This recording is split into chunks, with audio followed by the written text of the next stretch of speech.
podcasts you love. From people you trust. This is TWiT. Hi, this is Leo Laporte, and this is my Tech Guy podcast. This show originally aired on the Premier Networks on Sunday, November 1st, 2020. This is episode 1742. Enjoy. The Tech Guy podcast comes to you from TWiT's LastPass Studios. Securing every access point in your company doesn't have to be a challenge. LastPass unifies access and authentication to make securing your employees simple and secure, even when they're working remotely. Check out lastpass.com/twit to learn more. This episode of The Tech Guy is brought to you by CashFly. Give your users the seamless online experience they want. Power your site or app with CashFly's CDN and be 30% faster than the competition. Learn more at twit.cashfly.com. And by Eset. Eset protects businesses worldwide with internet security products and services backed by world-class research and tech support. Get an interactive demo at try.eset.com/twit to start your free trial today. Well, hey, how are you today? Leo Laporte here, the Tech Guy. Yes, it's time to talk computers, the internet. What else? Home theater, digital photography, smartphones, smartwatches, augmented reality. 8888 Ask Leo. This is the phone number. You'd think after 15 years of this, I think I'd know how to do it. 16? 16 years. Wow. And actually, I was thinking the other day, that's when I started being the tech guy, back in 2004. But even before that, I was doing basically this show since 1992, answering questions on the radio about computers. Then it was just computers. Now we have the internet and all that other stuff. My phone number, if you want to talk high tech, I'm here. I'm here for you, baby, is 8888 Ask Leo. That's the phone number, both to ask questions, but also to correct me, to suggest, to inform. We're all in this together. It's kind of a user group of the airwaves. So that means we all help each other, right? 8888 Ask Leo is the phone number. I would love to hear from you. There's a website. If you hear something on the radio and you go, hey, what? There's a website that has everything that we talk about on the show because it's I've got my scribe, my professional scribe, James DeRufo, writing this all down. He's putting it up there. So you don't have to remember anything. You don't have to go, what did he say? What did he say? You don't do any of that because it's all there. TechGuyLabs.com, including a link to the phone number, by the way. Facebook made a little money this year. Did we talk about that yet? Yeah, the quarterly results week. You know, we had Apple, we had Google, we had Facebook. We had Microsoft. They all made money. I think that's all you need to know. they all made a lot of money. Facebook profit up 29% from this time last year. Yow. You know, I saw somewhere that something like 15 million people have left Facebook in the U.S. and Canada. It's a huge number. Didn't matter. Didn't matter. Not one bit. Facebook is still the dominant social media platform by far. And why do people leave Facebook? Well, there's many reasons. Because perhaps it's annoying. How do you feel after you? How do you feel after you use Facebook? Kind of. Now, people tell me, oh, no. That's just because you were following the wrong people, Leo. I very carefully follow just the right people. See, I follow my friends and family. That's all I ever followed. But you still get a lot of stuff that you wish you hadn't gotten, I think, on Facebook. Makes you angry, makes you upset, makes you sad. I just want to know how the kids are doing, how the grandkids are doing. They're not on Facebook. That's the part of the problem. Young people have really kind of abandoned Facebook. The funny thing is, and this is part of the reason the Congress and DOJ and the European Union are investigating these big tech companies. Funny thing is, a lot of young people were leaving Facebook to go to Instagram. So what did Facebook do? They bought Instagram. So now you're not really leaving Facebook if you're on Instagram. People leave Facebook because they feel like Facebook's spying on them. Yeah, that's probably true. But then so is Google, so is Apple. Even everybody is. They're not spying on you to kind of find out what you've been up to last night. No, they're spying on you to figure out. I mean, they may find that out, but their interest is in figuring out what ads to show you. Facebook, unlike some of the other places, really, it's only Facebook and Google. It's something like 80% of all digital ad revenue goes through one of the two of them. And there's what Google does is they look at keywords and say, oh, you're interested in roofing. You've been looking at roofing contractors. Let's show you some ads. Facebook, it has been alleged, and I think demonstrated, goes a little farther. They look at your psychological, because they know this, right? Your well-being. Are you happy right now? Are you sad? They'll show you the ads that are appropriate for your mood. That's kind of, I don't know if I like that. Facebook probably knows if you're expecting. They know before your relatives do, almost certainly, because of what you do. Not what you announce on Facebook, but what you do and where you go. Google probably knows, too, because of what you search for, right? Does that bother you? I don't know if it bothers me. I just don't know. The other reason to leave Facebook is perhaps because it's somewhat addictive. In fact, this is one of the, I think, the larger problems with all of these things like YouTube, Facebook, Twitter to a lesser degree. They're kind of addictive. They're what they do. It's very clever. And I don't think they do it maliciously, but what they're able to do, thanks to technology, is observe what you. They're not looking for what you like. That's a common misapprehension. They're not looking for what you like. They're just measuring the amount of time you spend looking at something. That's all they need to do. TikTok does this too. How much time do they spend looking at it? TikTok videos are only a minute, so but maybe you watched it a couple of times. Oh, that's a big signal. They go, oh, okay, more of that. Well, how do they know what that is? Well, they look at a lot of people who spent many minutes looking at that video, see what other things they like, what other things they look at, and they figure if they liked it, you liked that video, you'll like what they look at. See, it's not that complicated. It's actually pretty easy to do, but it's this very powerful feedback loop, because they make the change and then they watch, and did the numbers go up? Ah, good. Then they make the change, then they look, the numbers go down. Uh-oh, don't back that one off. And so they've got this constant input, minute by minute, to what you spend more time doing. Sometimes they call it stickiness. That's kind of yicky. Sometimes they prefer in public to call it engagement or attention. All of these sites, YouTube, Facebook, TikTok, optimize for engagement. The more engaged you are with the content, there's other ways to show engagement. You hit the like button. Notice that like button's sprouted up everywhere, hasn't it? Oh, that's a good signal. I like this, Facebook. Give me more of this. YouTube's recommendations are based also time spent, what you click on, what you subscribe on. You're always sending them information. Even just using the site sends them a lot of information that they can then, and this powerful feedback loop, they can then modify, adjust, and make it, what? More addictive. Now, they're not trying to addict you like a drug. They're just trying to get you to use it more, because the more you use it, the more ads you'll see. The more ads you see, the more money they'll make. That's all. It's just pure capitalism.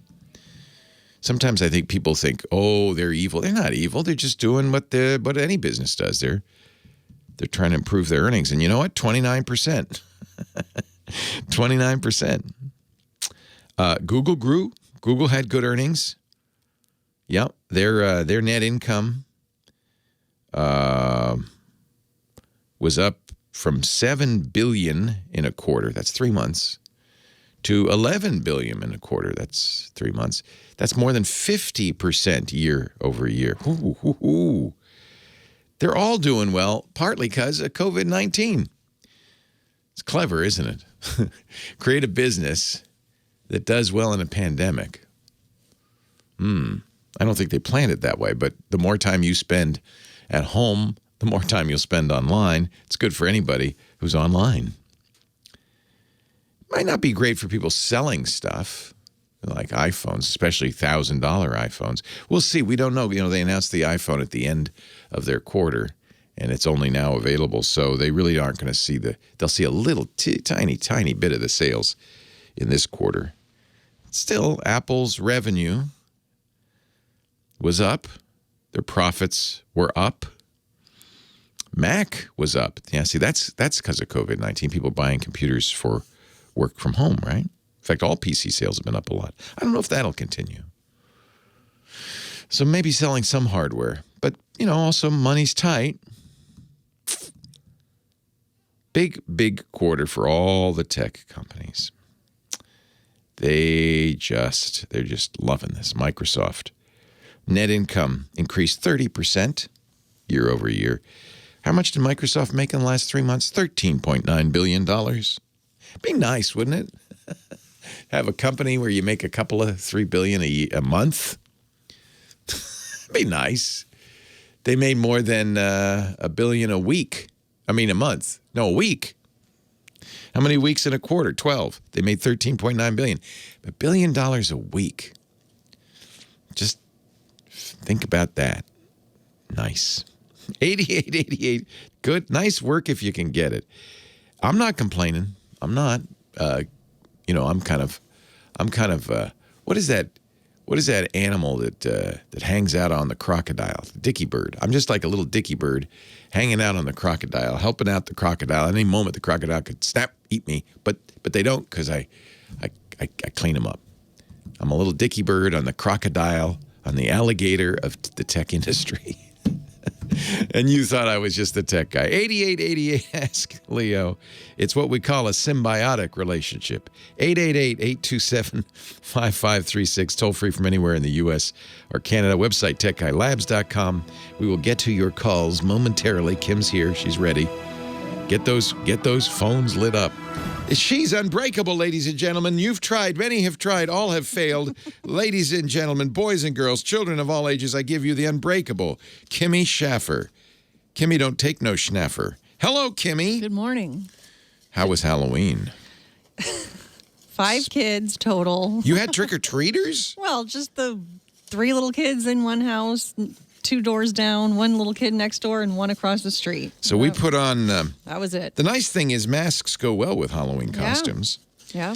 Lisa has some wildlife masks. They look like aminals. Oh, cute. Yeah, you put them on. And so I put and then she wore a Mad Hatter hat with bunny ears, so she looked like a bunny, and I wore wolf ears, and I looked like a wolf, and we walked around and scared people. It was fun. Well, that sounds fun. I was in bed by 7:30. Yeah. By the way, yeah. We went out at 6:45, and we were in bed by 7:30. Yeah, that's a perfect Halloween. My sleep thingy said I got 9 hours and 40 minutes of sleep. So oh, yeah, we got extra time. I'm nice and refreshed. Good. For a change. Oh, yeah. You know what? I bet there's people who are going to be arriving late today. Oh, yeah.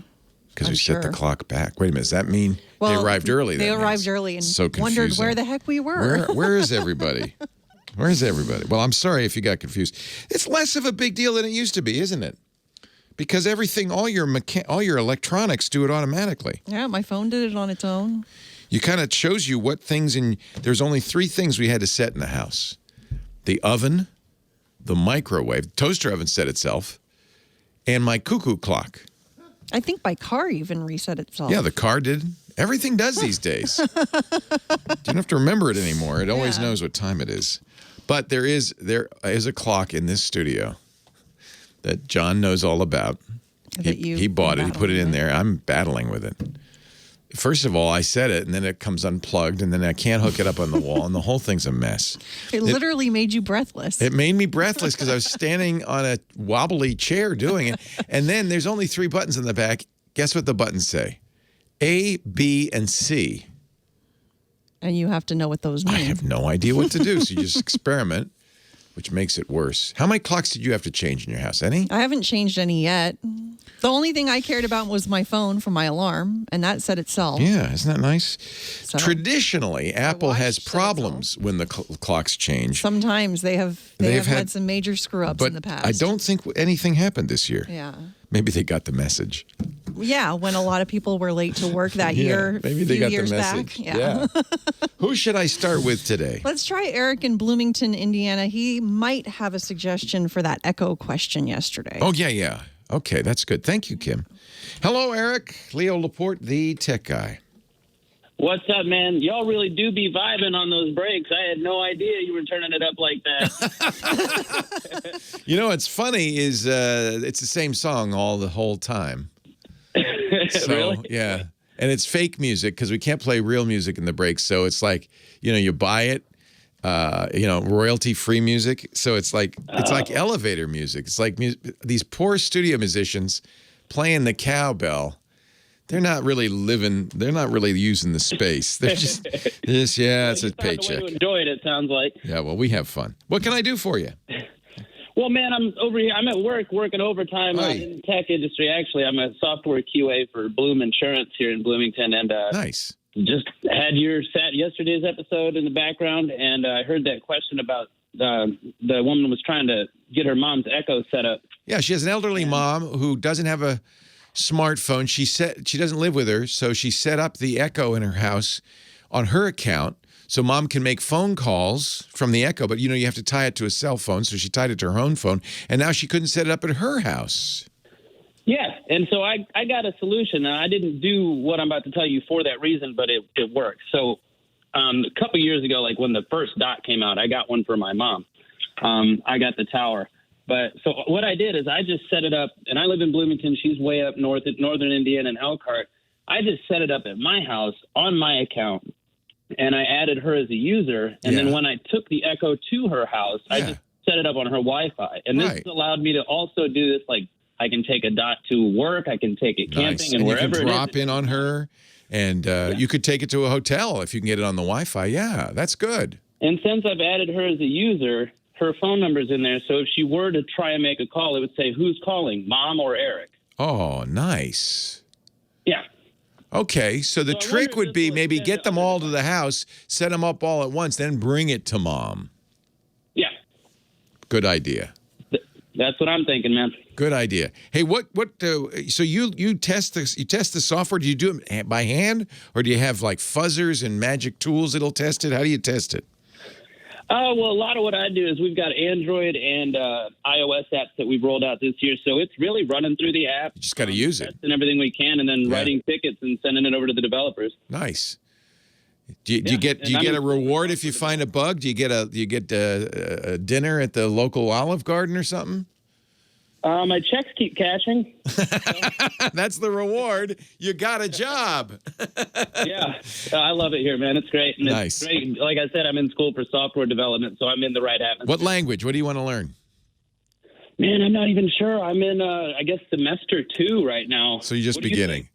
Well, you're probably studying Python. I think ultimately JavaScript and web technology is going to be the way to go. But, mobile development, that's another way, and that's also Java, not JavaScript, or Apple's Swift if you want to develop for iOS. Truth is, you learn one language, it's not so hard to pick up others. Have a wonderful day. It's good to talk to you. Sam's coming up, our car guy, right after this. Just down the road in Ypsilanti.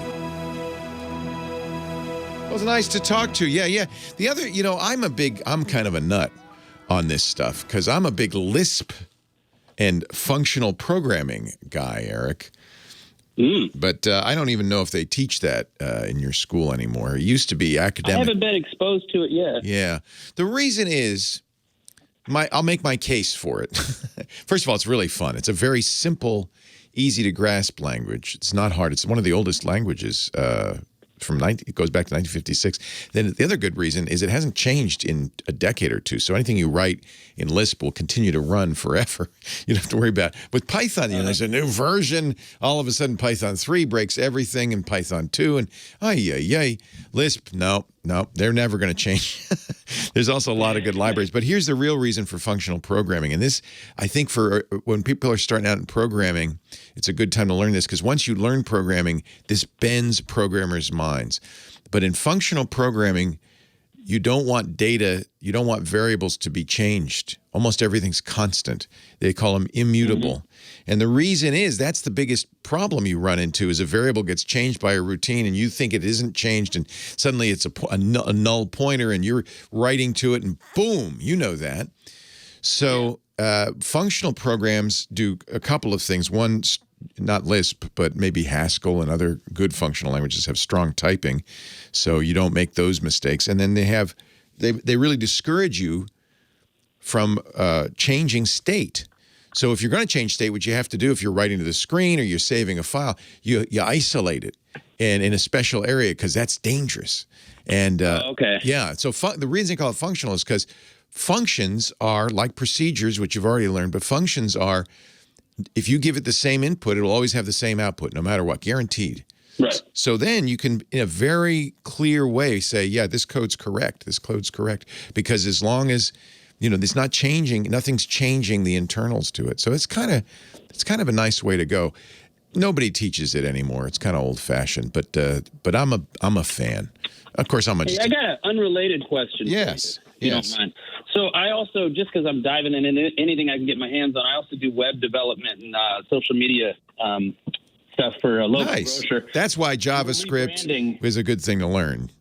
That's the future. Yeah, absolutely. Yeah. But one of the things I'm thinking about incorporating is NFC chips, like maybe put them on like if there's a product description on the shelf, putting one of those on the back that then links to either an informational web page or a YouTube video of a recipe. Right. Do you know if that's a safe thing to be doing? Because I know there's some risks. Are we going to be? Yeah, it's fairly safe. Putting something on a customer. Walmart actually requires that of its vendors. They don't do it per product, but they'll do it per pallet. They want absolute tracking, right? So NFC, the problem is putting on in each product's a little expensive. It adds a penny or two to each product, and that adds up. Well, I was thinking about on the display, perfect. International Foods. Perfect. Yeah, perfect. Eventually, we'll have an inexpensive way. I mean, barcodes really get you 90% of the way, right? But NFC on the pallets, things like that. That's a really interesting way to go. Yeah, absolutely. And everything. Well, I mean, to pop up a YouTube video. To I see. No, I wouldn't do NFC. I'd do a QR code. Everybody knows that now. Okay. Yeah, everybody knows that now. And on the iPhone, you don't even need a special reader. You just point your phone at your camera at the thing, and it says, "Oh, you mean this website?" Yeah, QR codes are the way to go now. All right, cool, man. Well, I appreciate that recommendation. Nice to talk to you, Eric. Good luck in school. Thanks a lot, bud. All right, take care. Bye. Rocking out. Our show today brought to you by, quite literally, CashFly. Hi, CashFly. You know me. I'm a huge CashFly fan. That's because CashFly's been our content delivery network for more than a decade now. Actually, they've been around since 1999, helping podcasters and software and streaming services and gaming. A content delivery network is a very cool thing. They have servers all over the world, literally all over the world. In fact, they just added a whole bunch of new points of presence, they call them POPs, in South America and Latin America. And their traffic to Latin America has gone way, way up. Of course, the responses put in more POPs, and now it's actually faster than it ever was, even though the traffic has gone up. That's one of the things that's great about a CDN, whether you're in the North America or Latin America or Europe or the Middle East, if you're in, Asia Pacific, no matter where your content's going, having servers close to your end users is a huge benefit. And that's exactly what CashFly does. There's one thing, though, that happens to CDNs, not to us, not to CashFly, and that's called cache misses. See, in order to get that content onto the server in the first place, they've got to get it from your origin, maybe Amazon S3 or wherever you store that content. See, for years, I didn't even know this. We were getting special treatment. We've stored our stuff right on CashFly. When you get a cache miss, somebody goes to the cache the content they want, the podcast they want, the game they want isn't there. They get it from the origin and download it. But that can cost you money, and it's going to slow you down because the customer's going to be sitting there waiting for it to be transited over the public internet to CacheFly and then to you. That's why CacheFly invented the Storage Optimization System, or SOS. This solves the whole problem. It keeps your data and content close to your customers without your neighbors or competitors' traffic reducing their experience. You'll save thousands of dollars a month shielding your origin, and you'll get no cache misses, zero, because you're storing it right there on CacheFly. That means your download speeds will be improved, your data transfer out fees will be down, and with CacheFly's SOS, with a 100% cache hit ratio, all you have to do is decide how much storage you need. They take care of the rest. Everything's faster. I just love CacheFly.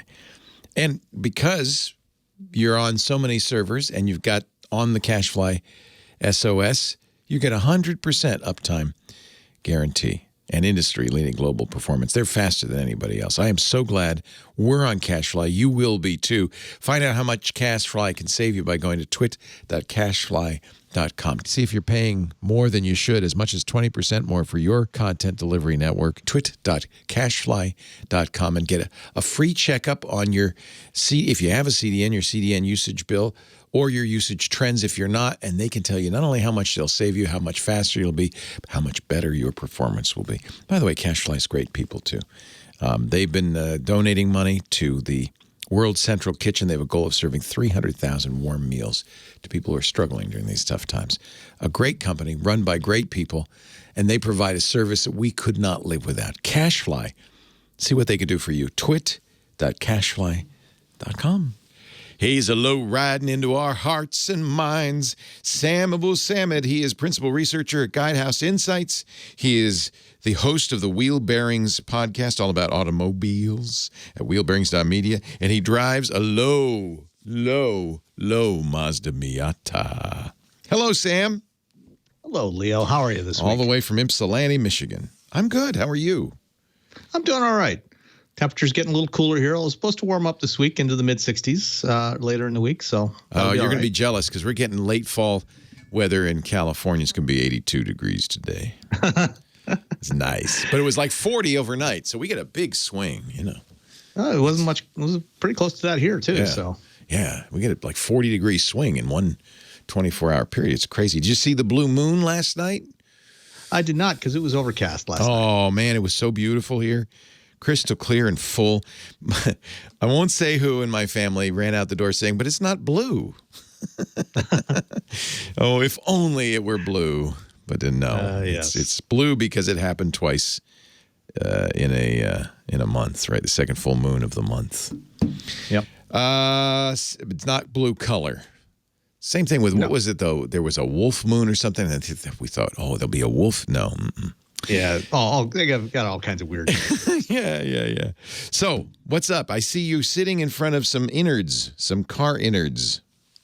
Yes. So previously we've talked a couple times about resto mods, and particularly electric resto mods. You know, this is a trend that's starting to pick up some steam, where, traditionally a resto mod is a vintage vehicle that someone does a restoration, but at the same time they also do some modifications to it to modernize it and bring it up to date. And electric resto mods, as the name implies, is taking a vintage vehicle and putting an electric powertrain into it, like that Jaguar E-Type that you're so fond of. Yes.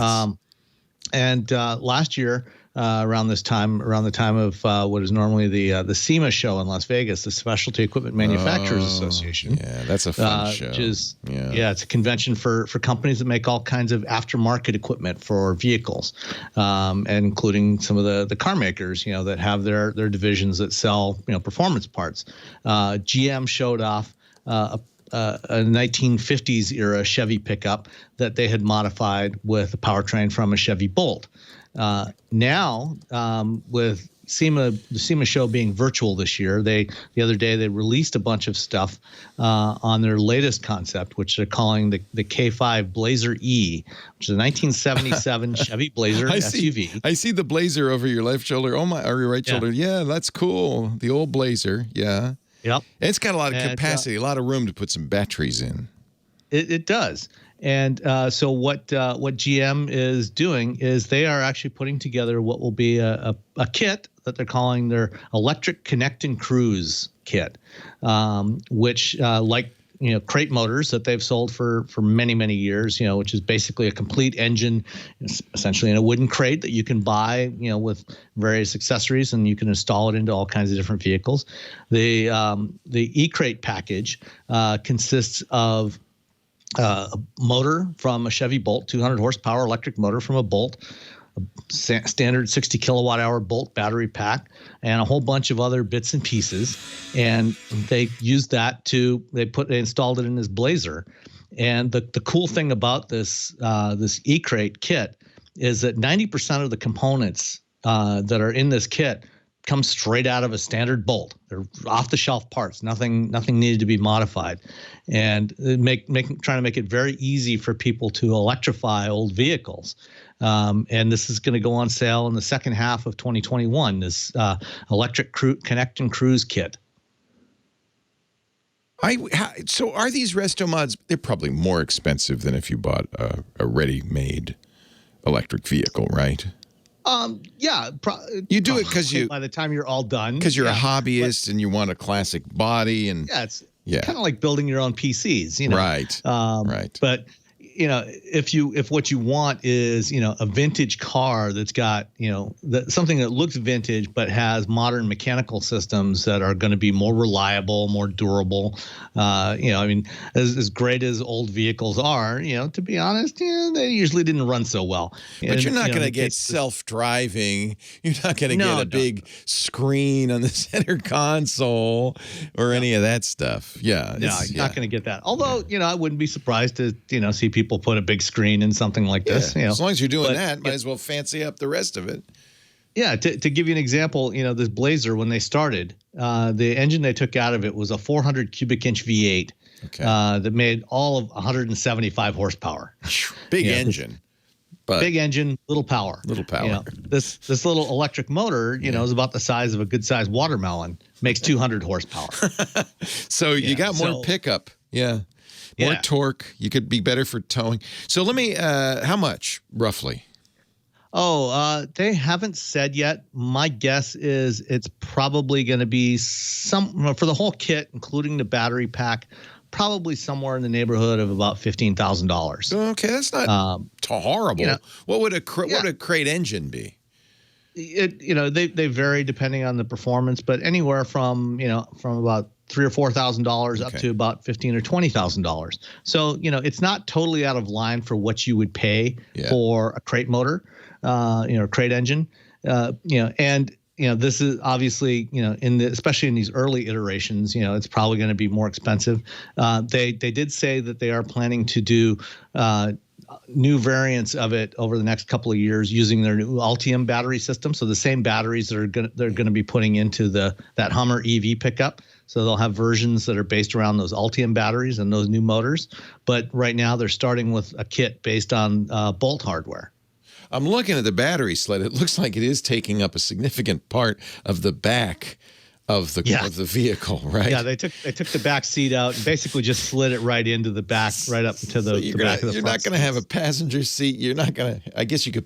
You have a passenger seat. So you have a front passenger seat. So you just have the front seats, no back seat in this thing. Right. But these old Blazers, they're fairly short wheelbase. They actually don't have that much passenger room inside anyway, even with the back seat. Yeah, it's really a pickup truck with a thing on the back, is what it really is. I think I can understand doing it for like a great classic body like a Jaguar XKE. And some people would say, oh, that's sacrilege, or an Aston Martin, maybe a James Bond Aston Martin. Just to modernize it a little bit and still have those beautiful bodies. They're really quite unique. On the other hand, if you own a Jaguar XKE, you don't get to drive it all that much. That's true. And in the case of this Blazer, they retained all the original drivetrains, the original transfer case and four-wheel drive system. So in a lot of cases, these old SUVs, people use them for going off-roading and stuff. Yeah. So if you wanted to be a little more environmentally friendly, you could switch it over to electric, and you still have all your off-road capability that you originally had. maybe even a little bit more, right? Are they? They're yeah. They're probably two-wheel drive, right? There's just one engine. No, these are four-wheel drive. Four-wheel drive. Well, this one is four-wheel drive. Oh, nice. So you'd have to get two engines for that, right? No, just one, because what they did was they paired it up with a 4-speed automatic transmission. So and they made a mounting adapter, so the motor feeds right into a conventional transmission and into the rest of the drivetrain. Oh. So the engine is in the front; it's not at the axles. So the motor is replacing where the engine would normally go. Got it. It's in the trunk, in the front. Yep. Or in the front. Hood. Yes. Under the hood. Sam Abuelsamid, he's our car guy. Principal researcher at Guidehouse Insights. You should come out when I get my Mach-E in a couple of months and do a little thing with us. I guess you can. You'll have to stand 6 feet away from me. We'll and my do Mach-E. it as soon as we can. We'll do a virtual drive. You can. I'll get one lined up here, and we'll get yours. That's it. We can Zoom. We can do it over Skype. Wheelbearings.media for his podcast. He joins us every week. Thank you, Sam. Have a great, safe week, okay? You too, Leo. Leo Laporte, the tech guy. Take care, Sam. More of your calls coming up.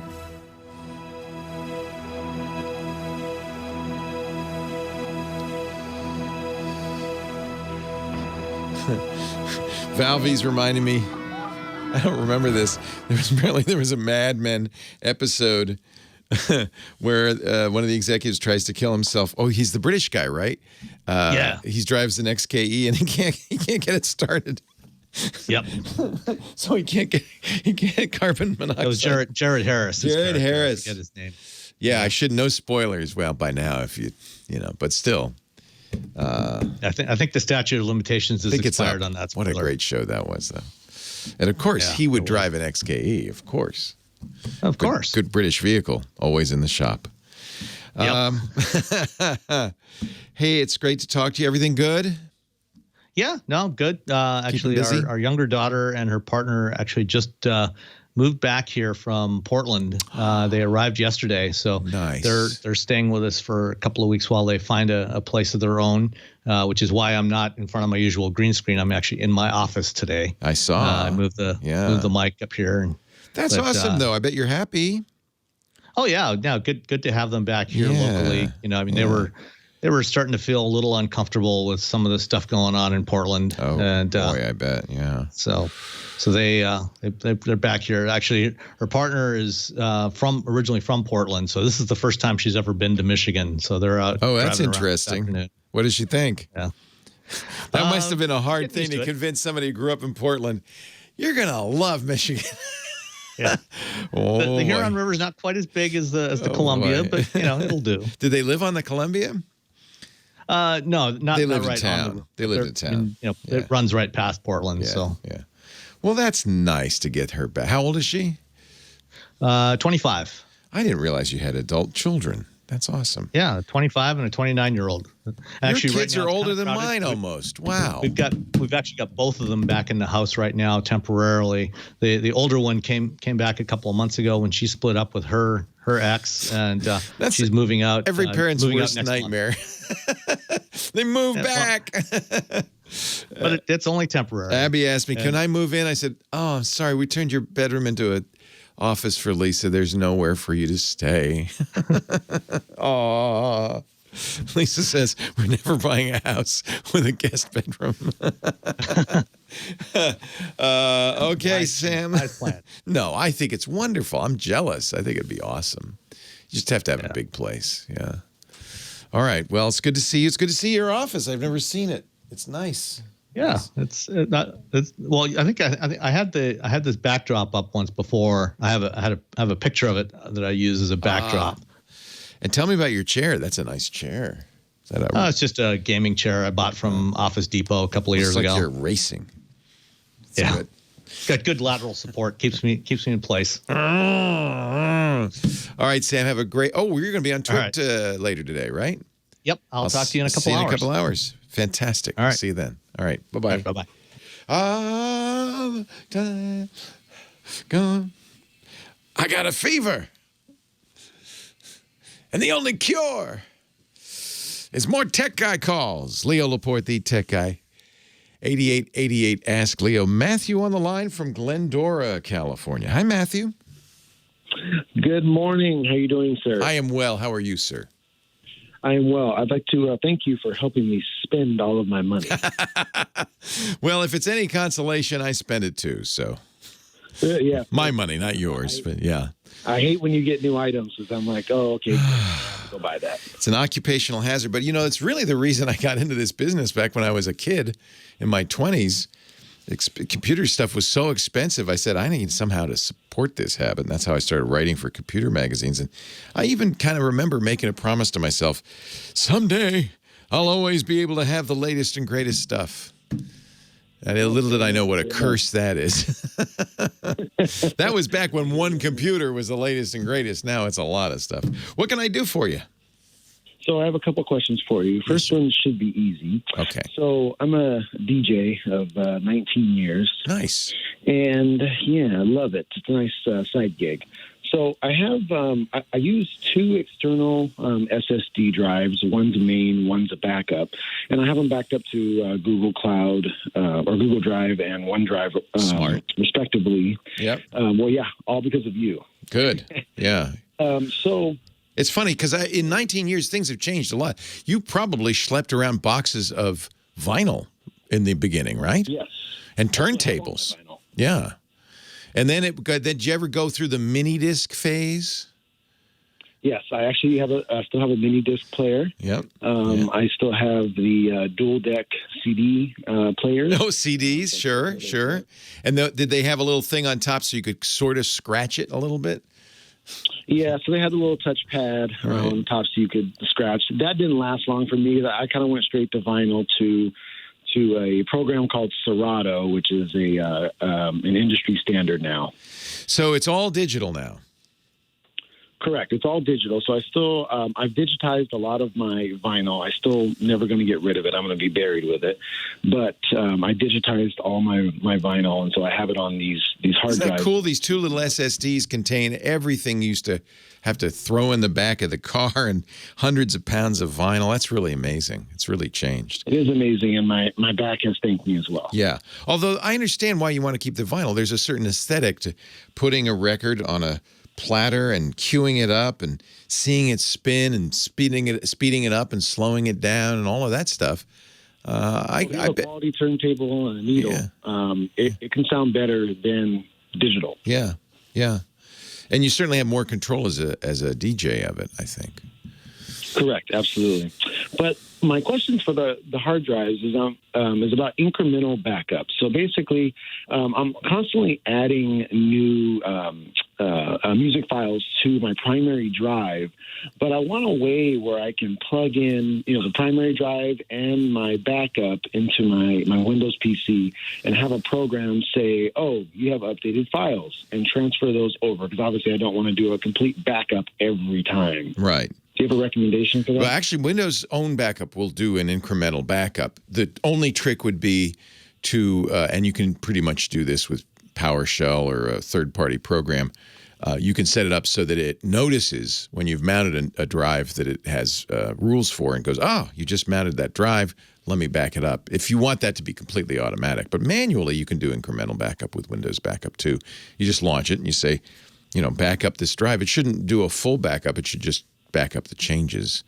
That should all be available there. There are many, many other choices for backups, however. Windows Backup is there. You've got it. Maybe not, the best solution out there. It'll do the job, though. And, since it comes with Windows, I think a lot of people use it. But you could look at Ease US, makes some very good backup software, EASEUS.com. They have free trials, so you can download them and see how you like them. You probably heard of Acronis. They also have a very good backup. All backups should do incremental. That's kind of a standard. You do a main initial backup, and then you do incremental backup. The Ease US to do backup probably will automatically do that one thing that you'd want it to do, where it notices you've mounted a new drive and says, oh, let me see. Oh, yeah, I know that drive. Let me back up changes. It also does imaging, which is nice. It'd probably be a good idea periodically. So there's different kinds of backup. Imaging, as you probably know, but for those listening who don't, is taking the whole drive and making a file out of it. That's useful because it makes it quick to fix or restore the drive, or if you want to get a new SSD, you can blast it on there. But the problem with those image backups is they're not up to date.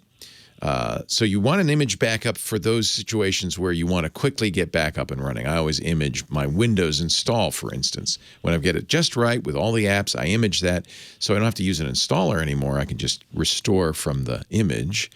So EaseUS will do that, but it will also do what you've described as, which is a more traditional backup. You put in a hard drive, you say, back this up. It makes a backup.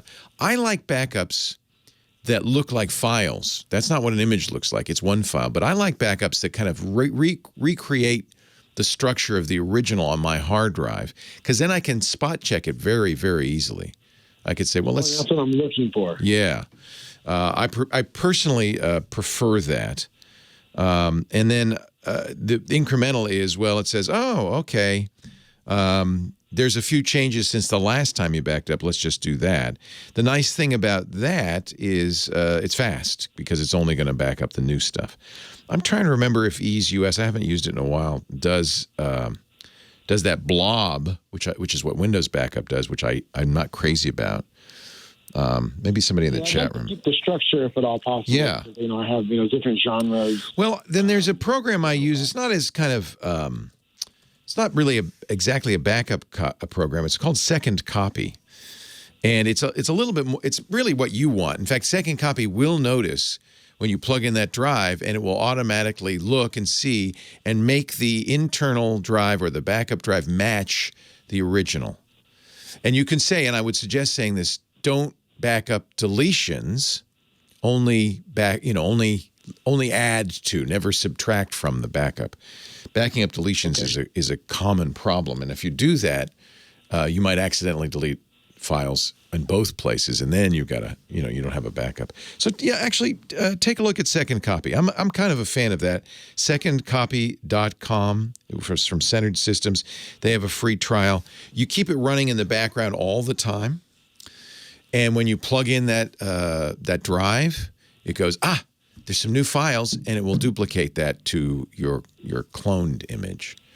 Are you going to keep that on the internal drive always? Always have that there? Yeah, so I'm going to have the program I'll have on my PC, but basically the second SSD is my backup or my emergency copy. Okay, so you'll plug them both in, and then you'll have rules in Second Copy. Second Copy runs in the background, and we'll see it when a drive mounts. It goes, aha! It checks and says, oh yes, I have a rule for that drive, and it will act on those rules. It's not expensive. It's actually, I think it's exactly what you want, given what you're describing. It's $30, but there's a free trial. It's not exactly a backup program. I think of it more as a synchronization program. But in a way, that's a backup, isn't it? Because you have two drives and you want them to be identical at all times. Correct, and that's exactly what I'm looking for. Yeah. Yes. I have one more quick question. Yeah. Is there a way for said hard drives? Is there a way to format them to where they can be used on a Mac? Yes. And a Windows machine? Yes. So their Macs, as you may know, don't do NTFS very well. They can read it. I think as Apple has evolved Mac OS, it gets better at reading NTFS, but it's just it's a difficult file system. That's the native Windows file system. But if you go back to FAT32, which is also the older Windows file system, Apple reads that just fine. And exFAT, that's probably the format I would use, can be read and written to by both Windows and Macintosh. It was a Microsoft format to succeed. It's like extended FAT to succeed FAT32. Microsoft made it open about a year ago, and I highly recommend it. So look at exFAT formatting. Most programs will do that. But those are my suggestions. exFAT. I'm pretty sure Windows will do it. The Mac will do it in Disk Utility. It'll make an exFAT drive. That's usually what I use. Okay, perfect. Yeah, because I have two laptops that I use, one Windows and one Mac. Yep. The DJ program obviously runs better on the Mac. Serato. So tell me why you like Serato. I'm always interested in knowing what the best choice is. So there's a few programs out there: Serato, Virtual DJ, Tractor, and it's all personal preference, obviously. Okay. There's another one, Recordbox, but Serato is what I've been using since day one. When they first came out, they highly did not recommend using Windows machines. They have since not modernized, but they've since made their software more stable on the Windows machines. And so I've been switching over to Windows. I'll be honest with you. I don't want to spend another $3,000 on another Mac. No. You can get a Windows machine with the same specs for half the price. Yeah. I know. It's so sad. It really is. And Linux is probably a non-starter for what you do. You know what? There is ways to do it. There's DJ forums that I'm in and stuff like that. And there's people that have done systems like that. Yeah. I just don't trust it in a live environment when I'm performing at a wedding or anything like that. Yeah, there's a lot of pressure for you on you for that. Yeah. Yeah, I think Windows is fine for what you want to do, especially since you're really not even leaving Serato. You're just living in Serato. That's probably fine. Do you use what do you use for control surface? Do you use a keyboard or do you have a special device that you use? So I have a few. If you want to look up real quick, the one that I have is it's by Pioneer Electronics. It's a DDJ 1000 SRT. So it has the tap buttons. It has two jog wheels. Yeah. And they're basically touch sensitive. And so you can scratch, and there's still a lot of mixing that can be done. Perfect. And it's got 4 channels, and it's got everything I could want. Nice. And it works with Serato natively. Correct. It works with Serato. Pioneer has their own software, Recordbox, which is what they obviously try to push you to use. But the unit does work with Serato, and it basically uses MIDI, which is an old technology. No kidding, really? It uses MIDI. Wow. Yep. Well, it works. You can remap the buttons to do whatever you want. So if you want a volume knob to control the bass, you can remap it to do that. And, so the possibilities are endless. So you said the DJM 909, is that what you said, or which one? No, the DDJ 1000. DDJ 1000. Okay, cool. I'll have to take a look at that. I would never do it, but I'm interested in it. People call, and they ask, I want to be a DJ when I grow up. What should you get? Now I know. Oh, that's cool. Look at all those buttons. Nice. Yeah, no, it's awesome. And, I really enjoy it and been doing it for 19 years. And I picked it up as a side gig way back in the day. Do you work every weekend or? Well, ever since COVID, obviously people are having less parties. Yeah, not a lot of weddings to go to, yeah. But weddings are actually starting to pick back up. People are starting to have outdoor receptions. Good. Nice. So I'll only do an event if I feel comfortable with it and I'm in an isolated area. Perfect. Yeah, for you it's safe. Not necessarily for the attendees, but for you it's safe. That's good. Definitely not. Yeah. How interesting. Okay. I'm looking at this. This looks really cool. But there's not a lot of call for scratching and stuff, right? I mean, mostly you're just playing the songs. No, so there's what are called turntablists out there that do all the techniques and they go to shows and do all those competitions. I don't do any of that. I'm more of blending the music to where people on the dance floor don't want to listen to it. No, you're not the celebrity. The bride is. Yeah. Correct. Exactly. So I'm fun. The kind of keep the dance floor rocking. Nice. Very fun. I like it. Hey, it's nice to meet you. Thanks for calling. Thank you so much. Second copy, XFET. All you need to know. Could have answered that one a lot quicker. Thank you. All right. Take care. Bye-bye. Take care. Bye-bye.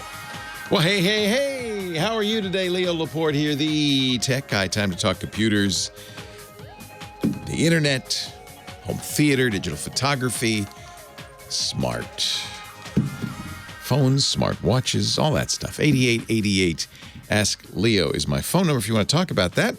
888-827-5536. Toll free from anywhere in the U.S. or Canada. Outside that area, Skype is your best friend. You can Skype out to it, and it shouldn't cost you anything. Website where all the answers go, and audio and video from the show afterwards, techguylabs.com. That's all you really have to remember. Everything else is there for you. techguylabs.com. Steve from Fullerton, California. Hello, Steve. Hey, Leo. Nice to talk to you. Great to talk to you. Thanks for calling.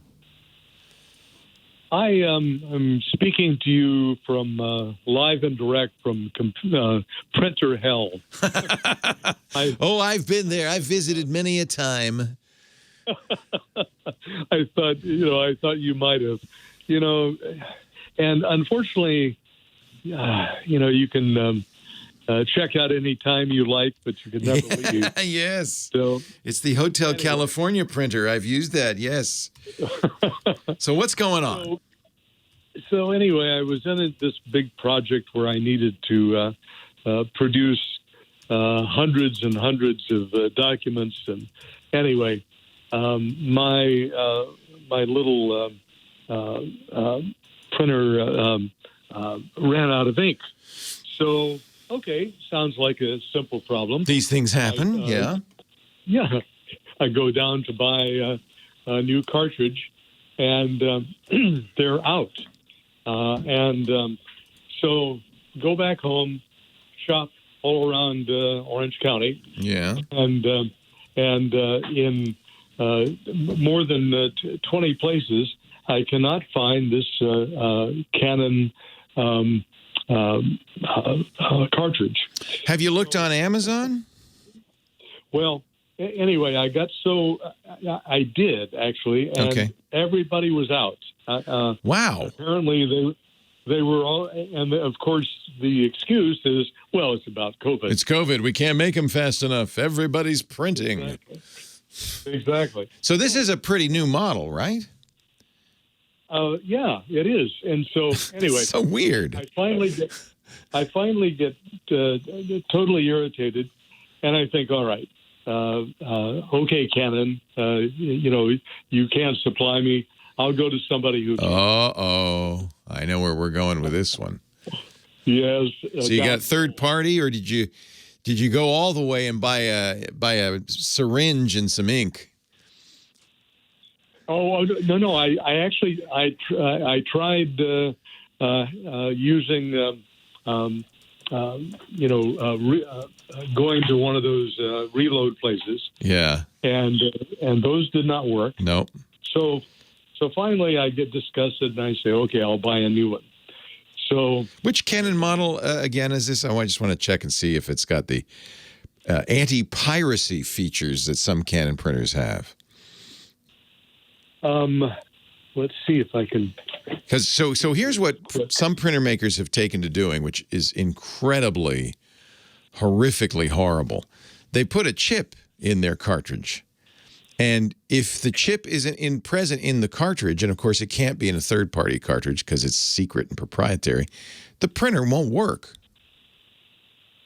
Yeah, the reload guy was telling me that. Yeah. So, anyway. You may be in that situation. So what kind of cartridge are you trying to use? Well, I completely let's see, it's a 245. 245, okay. Uh-huh. And nobody's making ink for it. But that, if you're gonna put a chip in your cartridge, you darn well better make sure it's available. You've checked around all the people who specialize in cartridge sales and stuff, and none of them have it either, huh? I spent a day on the phone looking. Holy cow! So, anyway, so I go online and I buy this Xerox B205 printer. Oh, you bought a different printer. Well, that's one way to solve it. I was completely exasperated, and so I'm trying to get it set up, and I literally spent, believe it or not, over 20 hours on the phone over a period of. And so, is the issue that it doesn't work with Mac OS? Does that seem to be the problem, or? It seems so. I'm using a. Do they on the website? Does Xerox offer a Mac driver? Well, I'm not that savvy. Okay, so here's what you do. Tech-wise, here's what you do. They offer a a printer. It's called the Common Print Driver, which sounds like it works for most Xerox. Which Xerox printer did you buy? B205. Okay. Is that a free flow or B205? All right. So what you want to do is so you got online with Xerox and they couldn't help you? Well, the sad part is they said, well, the printer must be defective. Oh. And so they were nice enough to replace it. So I get the replacement, and guess what? They can't make this one work either. Okay. It doesn't. The problem is it will not connect with Wi-Fi. And they tried. There are two different ways apparently to connect to do so. One is using through my laptop, which they tried first. That didn't work. And then I tried putting in my password to the router in through the push buttons. Yeah, the printer has its own interface to Wi-Fi, and you tried entering that. Now, maybe there's something weird about your Wi-Fi. What is the? Well, this might be beyond your means here, but you don't know what encryption technology your router is using. Is it WEP or WPA2, or off the top of your head, do you know that? I think it's WPA. Good. Is what I saw on the printer. So I'm looking, and Xerox does, in fact, offer a Mac driver for that printer. I'm not sure what the issue is. The order of operations when you're getting a Mac to work with a printer is maybe a little finicky. You don't want to print wired, I take it. You want to print over your Wi-Fi. In general, when I have a printer like that, I will do the whole thing on the printer. I go into the settings, set up the network settings, use, ideally, you'll have it search for your access point. Make it do that. And if it sees it, well, it's saying, look, I can see it. It's close enough. I can read it. So that's good. And then it'll ask for a password. Very carefully enter the password. It's difficult on these printers because of uppercase and lowercase and numbers. It's a very limited keypad. It's almost harkens back to the days of entering text messages on those old flip phones. You got to press it a few times and all sorts of things. But be very careful. It should then sync up. Once it's on your Wi-Fi, then you go to the Macintosh. I would uninstall all printer drivers. Go to the print and scan preference pane. Uninstall everything. Minus, minus, minus. There's a little minus button. And then go to the Xerox site and get their latest driver for Mac OS for your B205. And I'm looking at the site right now. I see they have a driver specifically for Mac OS. You'll want to get it for the version of Mac OS you have. It doesn't look like, yeah, it does. It has it for Catalina.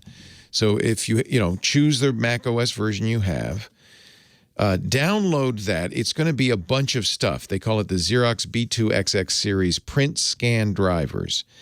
You're going to download that. Don't use the driver that came with the printer, always out of date, often non-functional. Get it from the website, download it. You've uninstalled everything else. Now you want to run their program, their downloader. You can install Mac printers on the Macintosh from the control panel, or the system preference panel. I wouldn't. I would run their program first because that's going to install drivers. It's going to install whatever it needs. You might even have to reboot the computer to get those running. Now you go to the printer and scanner control panel, system interface, system preference pane. I wish we could agree on the terminology. Control panels, Windows, system preference pane, Mac. Go into there, go printers and scanners, press the plus button. With any luck, it will show up in that dialog. Now, if it does, that's good news. It means your printer is on the Wi-Fi. It's visible to your Mac. You're almost there. You're almost there. Add it. Don't rush it, because what Apple will then do is it goes out, it'll check to see if there's drivers. It can use drivers from Apple's archives, but you want to use the driver you got from Xerox. It'll see that. It sees that you already installed it. This is why you do that first. It'll use those. You add it, and at that point, that printer should work. But it is kind of important to do it in that order and to use the driver you got from Xerox, not the driver you get from Apple. That may be out of date. Certainly not the driver that comes in the box. That's definitely out of date. So those are the steps. And if you fail at one particular step, if the printer doesn't see Wi-Fi, well, then it is the malfunctioning. Or the Wi-Fi access point's too far away. Sometimes, the Wi-Fi built into these things isn't great. So, those are the steps. That's what you need to do. And that's the order you need to do it in. And it has to be, it's too bad it's so finicky. Printers are a nightmare. You ask any IT person, what's the one call you don't want to hear when you're on duty? The printer's not working.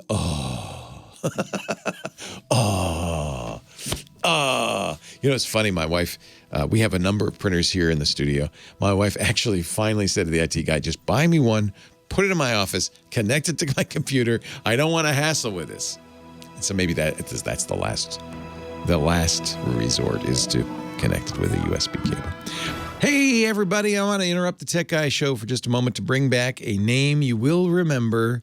For years, I talked about Eset, the best antivirus ever. Lightweight, fast, effective.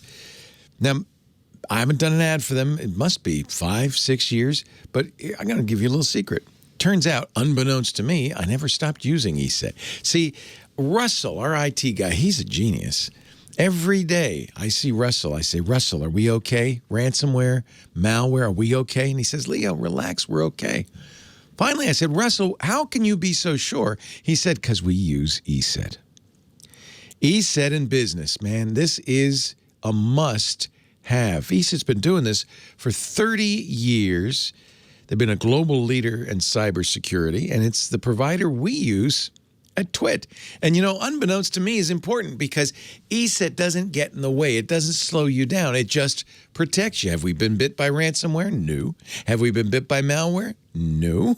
Thank you, Eset, right? Thank you, Russell. As a small business, we need enterprise-grade security that doesn't interfere with our workflow, but it has to be able to block even the new threats, the 0 days, the stuff no one ever knew about. And ransomware don't even start. It scares the pants off of me.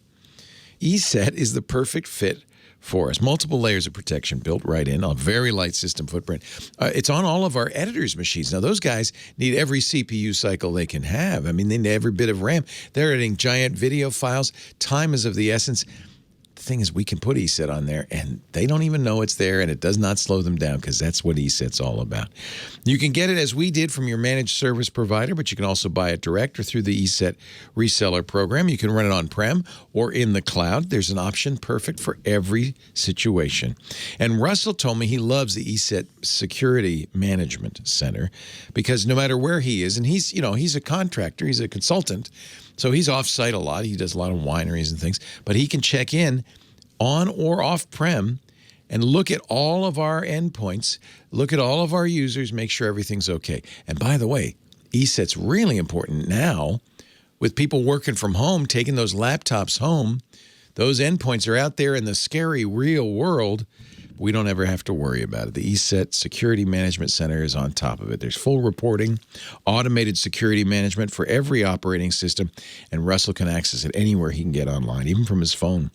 Eset's newest product, Dynamic Threat Defense, is so smart. It's brilliant. See, the problem, as I mentioned, is 0 days. Viruses nobody knew about, malware nobody heard of.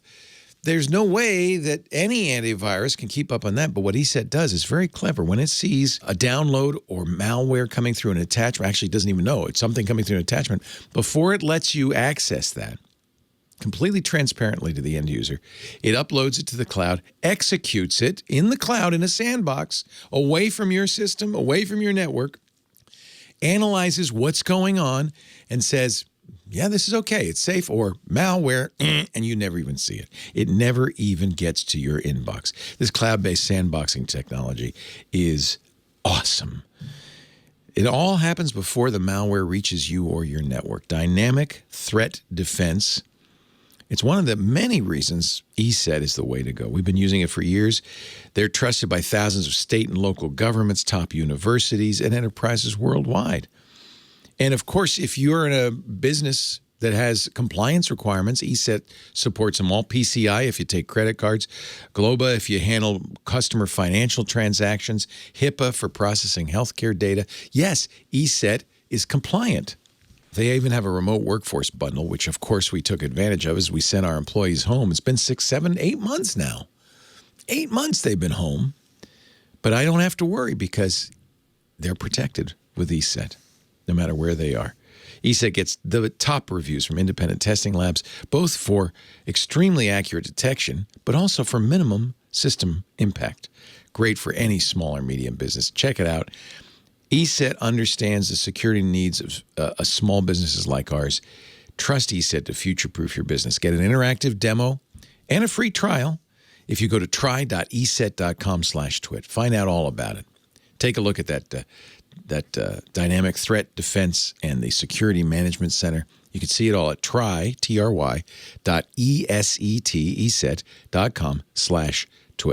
All this time, I never stopped using it. Eset. Try.eset.com/twit. Leo Laporte, the tech guy. Dave in Los Angeles. You are next, Leo Laporte, the tech guy. Hello, Dave. Hello there. How are you? I'm doing fine. I'm having a love-hate relationship with updating technology. Oh, gosh. Welcome to the club. Right? Exactly. Yeah. So what's up? I've got a new Samsung 20 Plus. Oh, nice. Using Message Plus. Oh, thank you. Yeah, I was going after the 10 Plus, and they gave me a good deal. So yeah, get the new one. Why not? Yeah. Exactly. Yeah. And I'm using Message Plus, which is a Verizon product. In the past phones, I've used the text-to-speech feature. So the alert would come in, and then it would read me the text right after that. Mm-hmm. And I can't get that to work on my 20 Plus. And I've also talked with Samsung. I've talked with Verizon. Yeah, it's a Verizon question, not as so much a Samsung question because it's their software. Exactly. So Samsung probably said, well, I don't know. Did Samsung say that there are some, I'm guessing there's some settings that you might have to turn on to get the text-to-speech working properly? Well, they did turn on the one text-to-speech feature, but that one allows you to basically it reads you your texts or it reads you your emails, but it will read everything in the email. Oh, yeah, that's no good. What I want. You just want text messages. You just want text messages. Yeah, I just wanted to read my text or my text to me via speech. I think that's got to be a feature in the Verizon Messages Plus app. Because, yeah, otherwise every bit of text, as you've noted, is going to get read, and you don't want that. Exactly. Yeah. Exactly. So what did Verizon say? They're stumped. They can't figure it out. I spent 2 hours at a Verizon store, and they cannot figure it out. Oh, I don't know, sir. It should work. Well,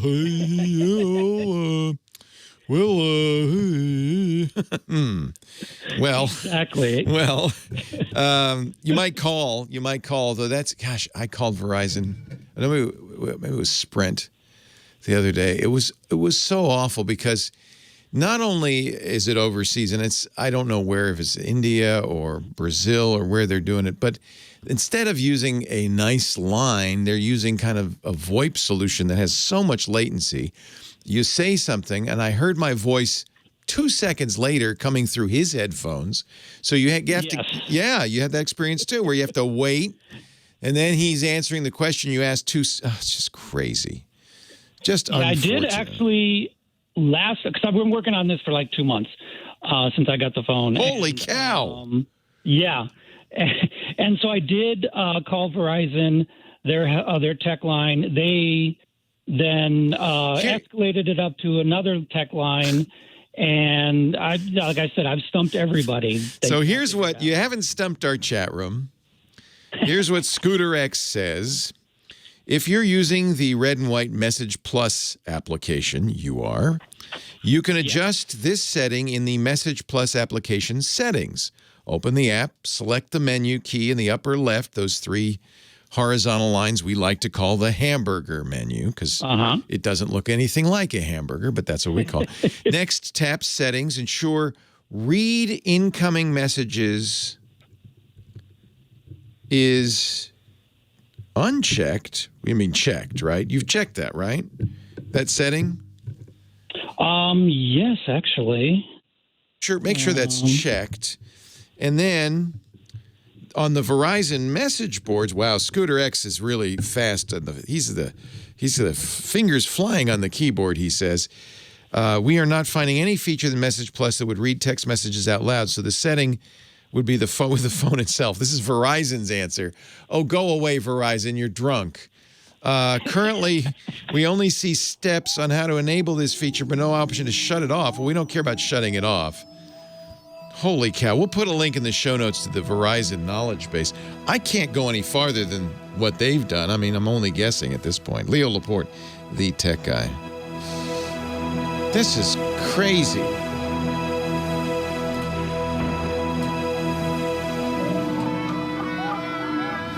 This is crazy. I don't know what you're talking about here. Let's see.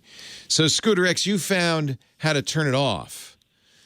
But, Dave, have you gone into that app and looked at that setting in the Message Plus app? Yeah, I'm going. I'm actually there now. Going to applications. I don't see anything where it says. So it's Message Plus. In the application, open the settings, select the hamburger menu, tap Settings, and then in Settings it should say Read Incoming Messages, and that should be checked.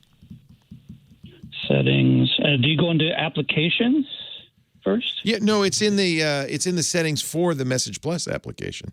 So just open Message Plus. I've got conversations, notifications, applications, location, driver mode, and account. That's the only. Okay. So Scooter X has done even more digging. You first have to enable text-to-speech in the accessibility setting of the phone. So go to Language and Input on the phone. Okay. In the the Samsung settings. And there's an option. Once you enable that, text to speech, TTS. Okay. Once you enable that, then it will add a setting within Messages Plus to turn it on. In other words, the Messages Plus app won't even have that setting unless you've enabled text-to-speech. So it's an accessibility. Let's see, screen reader, visibility, hearing. Actually, it's under, let's see, maybe it's not accessibility, under Language and Input. Oh, Language and Input, okay. Yeah. Let me go back.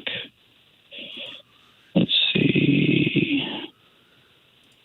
Location, I didn't see language. I don't have. I wish I had I have a Galaxy Fold. I forgot to bring it today because I could look at it. Actually, I looked at that the other day. It is so cool. It's cool. You're better off with what you got. Yeah, I think so too. Yeah, it's good for the coolness. Yeah, exactly. So it probably lasts. The coolness probably lasts about a week. Yeah, and then you go, why did I buy this silly phone? Exactly. I got a case for it. It's the minimalist case ever. It just it's a little thing that slides on the back because it's too weird to have a case. So it's my goodness. And that means I'm carrying a $2,000 slippery $2,000 device that I could drop at any time. It's just it's just crazy. You can see why I accidentally forgot to bring it in. There you go. So that's what they're saying is under Language and Input, text to speech or TTS. Look for that. Okay. Enable that, then go back to Message Plus, and in settings, there should be a read incoming messages. In other words, that setting doesn't show up until you enable it in settings. Okay, great. Thank you. Give it a try. I will try that. That's the best I can do, and it's thanks to our fabulous chat room and Scooter X. No worries. And thanks, then Dave. Thanks to the chat room. Yeah, and you like the phone otherwise? I love the phone. I mean, the screen size is great. It looks great. It feels great. I mean, I've got a case that engulfs the whole thing. That's what you need, of course. Yeah. Exactly. Yeah. So, yeah, I love the phone. Well, it's nice to talk to you, Dave. I hope this works. Okay, thank you. All right. Take care. All righty. Bye-bye. Okay, bye-bye. You know what, you know what happens when you hear that music? You go, I got to grab my camera and get out there and take some pictures.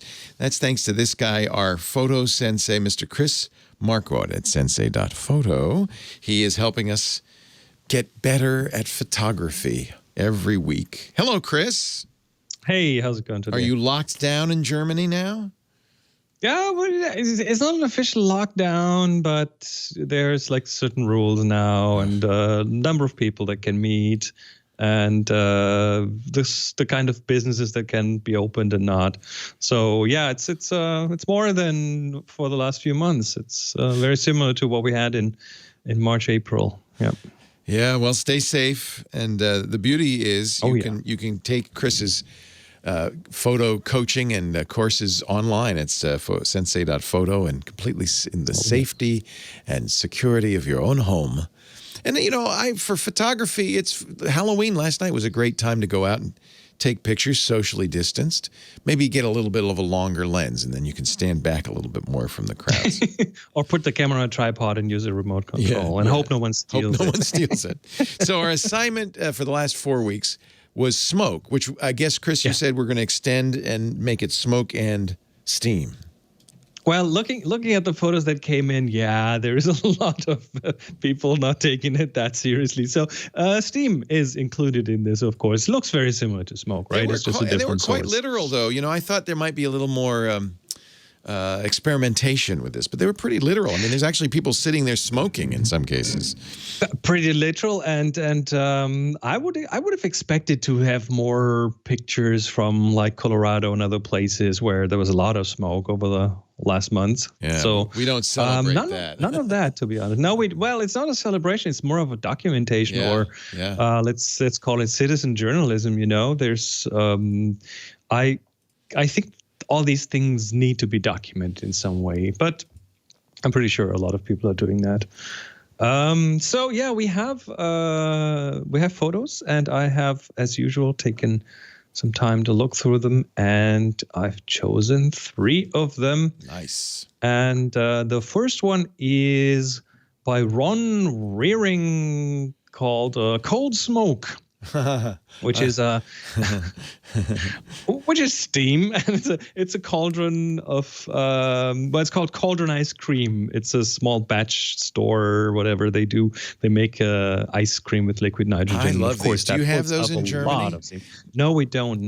This is a very, I think, probably very American thing where you take the makings of ice cream in liquid form and then you apply liquid nitrogen, which quickly freezes it. It does a good job. I've seen these experiments. I've definitely seen it, but we don't have stores that do it here. Yeah. So this is, I just like the billowing steam. That's just, I love looking at that. Yeah. Especially from liquid nitrogen. When it falls on the ground, it doesn't rise up, it falls down, and it covers, and it's kind of almost Halloween compatible, isn't it? Yeah.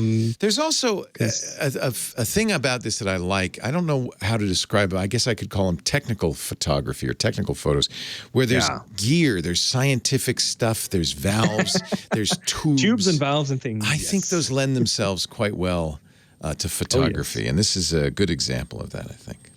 Yeah, probably industrial photography. You know, man-made things, especially for us more tech-minded people, it's fun to see these kind of things. Yeah, I love it. I love it. Well done. Thank you for that submission, Ron. Next is All the Smoke by Gregory Chesney. And again, probably some smoke or steam, maybe even more steam, because I don't think there's like a fire burning there, or maybe someone's doing a barbecue possibly back there. What I like about it is you really see the smoke/steam well, because it is, well, first of all, it's lit by the sun. And the second thing is it is in front of something dark. So you get a lot of great contrast. That's fun. Kind of the secret. That's the secret when you want to... Yeah. When you want to take pictures of wispy things in the air, then it's really important how they're lit and that they're not in front of a bright background, because then you just don't see them. So that's a good catch. Very good catch. Yeah. And it's black and white, and that kind of brings all the attention to that bright spot that is lit up back there. Yeah. So you can also see the lines in the smoke are probably from the tree there that's blocking some of that. So you get what we call volumetric light. The light has a volume all of a sudden, and you get these streaks in there from things that are in between the light source and the smoke. And that is, you sometimes see this in clouds when light comes through the clouds and beams. It's pretty much the same principle there. Very nice. Oh, that's 2. And the third one is by a repeat, Vibeke Fries. She has had a few pictures in here. Yeah, she's good. Yeah. And she's that kind of experimenter. She goes in and plays with things. And what she's done here is she's taken some incense, and the smoke of that, well, it rises up, it moves a bit around, and it makes these interesting shapes. And then she very likely built some shield. So if you, same thing as before, if you point a light source right on that smoke, and this is actual smoke, then the background will be hit by the light, and that doesn't really work well with the contrast. So in this case, I'm pretty sure she used some cardboard or something to shield the light off the background. So the background. How would you do that? lit. So you're lighting the smoke, but you're not lighting the background. I guess you could use black velvet or something. Oh, just some cardboard. You light that from the side, and you just look, and the line between the light source and the background, that's what you want to cover up. So you can see that with your eyes. If the light doesn't hit the background, then you're golden. Then it hits only the smoke. And I might have to play with that. Brings it out nicely. That's a good technique. Oh, I've kind of and then invert it. Like make the dark parts bright and the bright parts dark. That looks really amazing. You think she did that with this, or? No. That's a regular one. Perfect. But if you invert, there's the inverted smoke incense photos. They have but just look that up, and you'll be amazed what kind of stuff you can find there. It's very cool. That's why we like Chris. He gives us ideas for projects, things we can do, and this was a good one given how little we could go out. I think it's an indoor project. It's an indoor project. It could be, although a couple of them weren't, so that's fun. Now, Chris, thank you first of all to everybody who submitted. Thanks, of course, to Renee Silverman, the moderator of the Tech Guy group on Flickr. That's where all these photos are stored, and you can see them. We'll also put a link in our show notes. But, Chris, now it is your duty to assign us a new word or concept for the next 4 weeks. Well, as usual, I have been lazy, and I had the community make suggestions. And Demilente again brought us a great suggestion here. And after S is T in the alphabet, and so it's texture this time. Texture. Okay. Now, remember, you don't have to be literal. I guess there's no way to be literal with texture. All you got to do is take a picture illustrating the word or concept texture, and you can see we're liberal in our interpretation. This isn't strict. It's not even a competition. It's just really a chance to go out there and take pictures. Take pictures all month long. The best one for that week you could submit to the Tech Guy group on Flickr, flickr.com. It's our photo sharing site. It's free to join. Once you join the Tech Guy group, Renee Silverman, our moderator, will welcome you. There's about 13,000 plus people in there, so you'll know you're in the right place. Picture me and all that. Then, when you get a picture of texture that you like, tag it with the word TG texture. TG for Tech Guy. Let us know that it's that for that assignment. TG texture. Submit it to the group, up to 1 per week, up to 4 over the next 4 weeks. Chris will pick 3 in a month. Thank you, Chris Marquardt.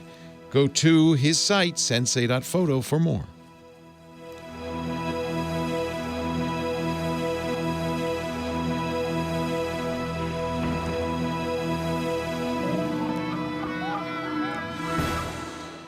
Yay! There we go. Thank you, sir. I hope all is well. Oh, yeah. I'm built. I'm made for. I know, me staying too. Home. I'm just thinking how happy I am. I'm just happy as people. a clam. I don't need people most of the time. Yep. I'm upgrading the house a little bit. Get more comfortable. Spending more time in the hot tub. I started a new thing. I've started a new project. So if you have a minute, this is interesting. There's a, WebRTC. Yeah. And there's a front end for WebRTC called OBS.Ninja. Yes. Which is I know it well. Yeah. We've actually been looking at that as an alternative to Skype. You should. I've spent so much time with that over the last 6 months. I'm now friends with the developer. So stuff. I help submit features and things, and and I've started a little consulting business around OBS Ninja. So if you go to obsnacademy.com, that's where I help people get their video productions off the ground in a good way. We might be making some requests of you, because So, do you think that my main concern is audio quality, and I've yet to find a codec that sounds as clear and as okay. The OBS Ninja uses the Opus codec. Yeah. See, up to 512. kilobits per second. Okay, that should sound pretty good, I would guess. Well, Opus at 64 kilobits per second is better than what Skype can give you. Right. You need 64 to 128, and you're golden. Your studio quality. It might not just be the codec; it might also be its robustness. But we should, John. Let's give it a try, and if we have any problems, you know who to call. Yeah, point at me. Pointed, Chris. I'd love to give this. I totally would love to give this a test on here. Absolutely. Well, John, can we try it next week? Well, okay. Next, what do we need to do to put it on one of our Skype machines? It runs in the browser. It runs in Chrome browser. It's WebRTC. So, and we have Chrome. Do we have Chrome on our? Okay. So why don't you send us a link? Is that all we need to do, or how does that work? I can email with John to get email John, and let's try it next week and see how it looks. It's video's good, important, but it's secondary to the audio quality because it's and the audio is better than what you're getting from Skype. Wow, I mean Skype right now sounds perfect, but you've got a lot of bandwidth. You know what you're doing. Blah blah blah. Good. I'd be willing to change. When you want somebody to join you via OBS Ninja, you just send them a web link? It's a link. It's just a link. You can have personalized links. So like regular guests can have their own link and just keep reusing that. So John, let's look at that for sure. We'll start with trying Mr. Marquardt, because presumably he's going to be as good as it can be. He's going to be the I'll know where to poke it if something goes wrong. Okay, good. Next week, let's do it. Absolutely. All right. Thanks, Chris. Talk to you then. Take care. Bye-bye. Yeah, we've been wanting to try OBS Ninja for some time, so this would be a good person to try it with. Leo Laporte, the tech guy, 8888. Ask Leo. Rich is on the line from West Palm Beach, Florida. I bet there's a bit of sun there. Hi, Rich. Hey, Leo. How are you? Very well. How are you? Good. I've been listening over 10 years to your podcast, and I've only called in once, which was a few years ago. Well, it's about time you called again, Rich. Well, let me tell you why it took so long is I had 25 years of Quicken, and I was keeping a you're that guy. Yeah. And after I got off the phone with you, I felt pretty good because you said, no, you know what? You'll be fine. And then after I got off the phone with you, you called me an antiquarian. I remember you very well, Rich. It's taken months of counseling, and I feel confident again to go out in the world and give you another call. Well, I am sorry. I did not mean that as an insult.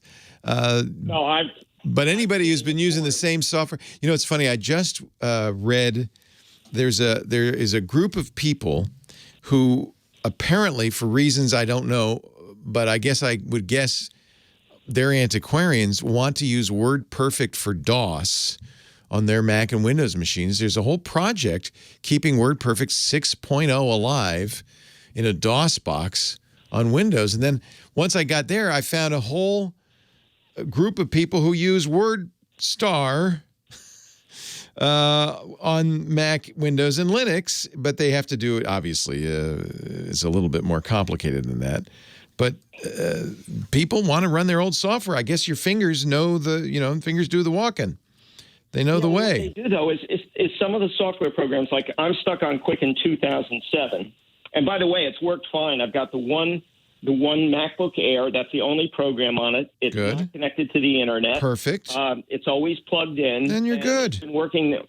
And I have, what happens is they update these programs and they add all sorts of junk that you don't want. Right. The original Quicken program was a very simple, keep your checking account, keep your credit cards. And you know that Intuit's whole modus is to upgrade you every year.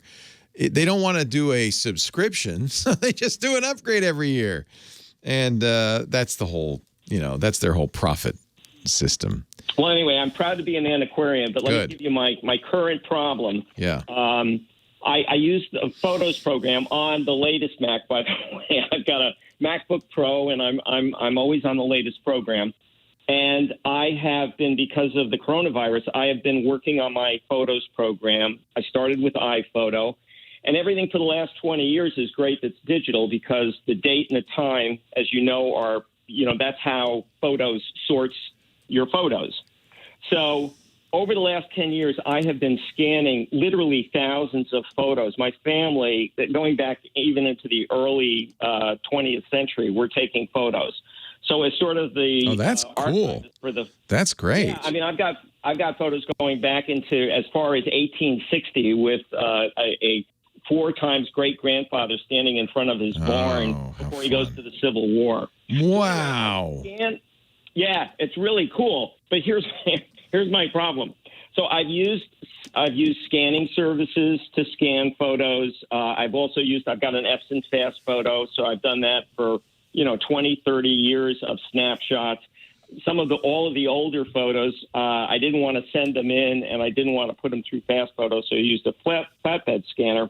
So anyway, I've been scanning thousands of photos for years. Here's my problem. I spent the last 6 months organizing these photos in folders with the approximate date, the year, and the month, and then I put 10, 15, 20 photos. Yeah. Then I import it into Photos, and I select all from that year that was in that file, and I try to adjust the date. And I put the date in, and I'll put in, say, January 1st, 1929. Well, what happens is when it goes into Photos, they don't all come up under January 1st, 1929. They use that first photo with that first date, and then they link it to the date that I scanned all of the other photos. Oh yeah, that's nice.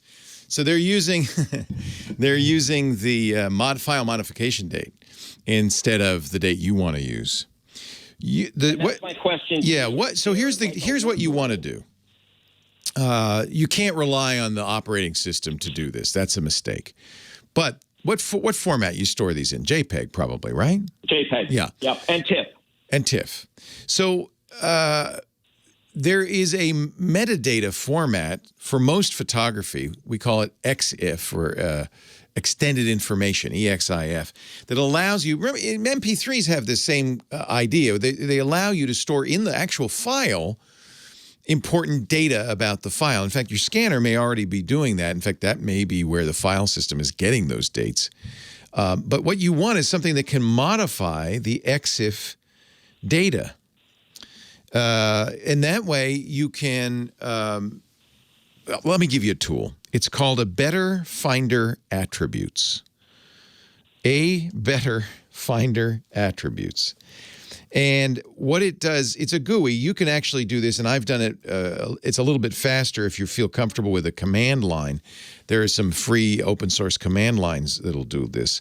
But the Better Finder Attributes for Mac is a really nice tool. Now, I see there's a lot of people offering it, not the original creator. So let me get the original creator, because you don't want to get it from these, Softpedia and places like that. That's always risky. But this is a tool that's kept up to date. It's not free, but there's a free trial. You can see if you want to buy it, and it will allow you to do things like modify the EXIF files. It's from publicspace.net. Publicspace.net. Allow you to modify the extended information in the file appropriately, and then modify the file creation date appropriately, or modify the file name appropriately.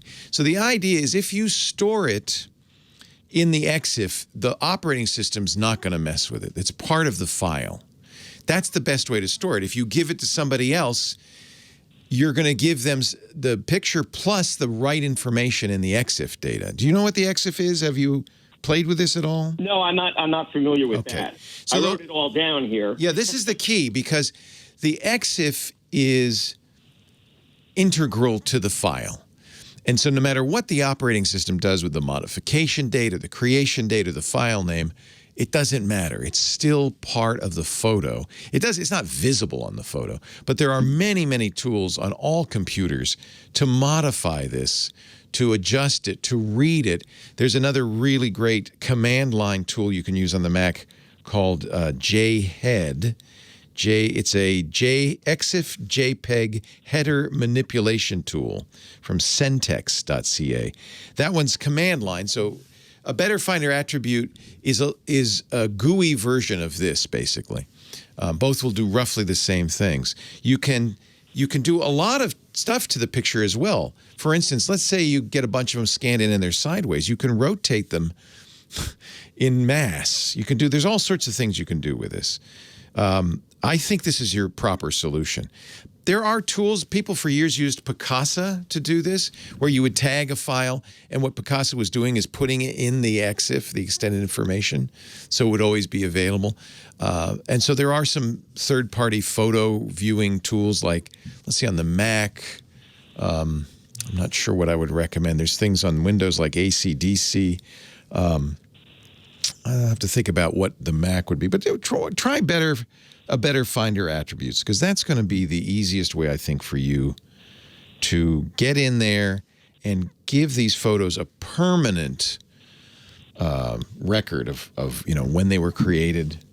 And you can even put notes in there. You can say, this is Grandpa. This is great-great-great-great-grandpa as he's heading off to the Civil War. Can be part of the EXIF information. This is what photographers use. It's really the right way to do it.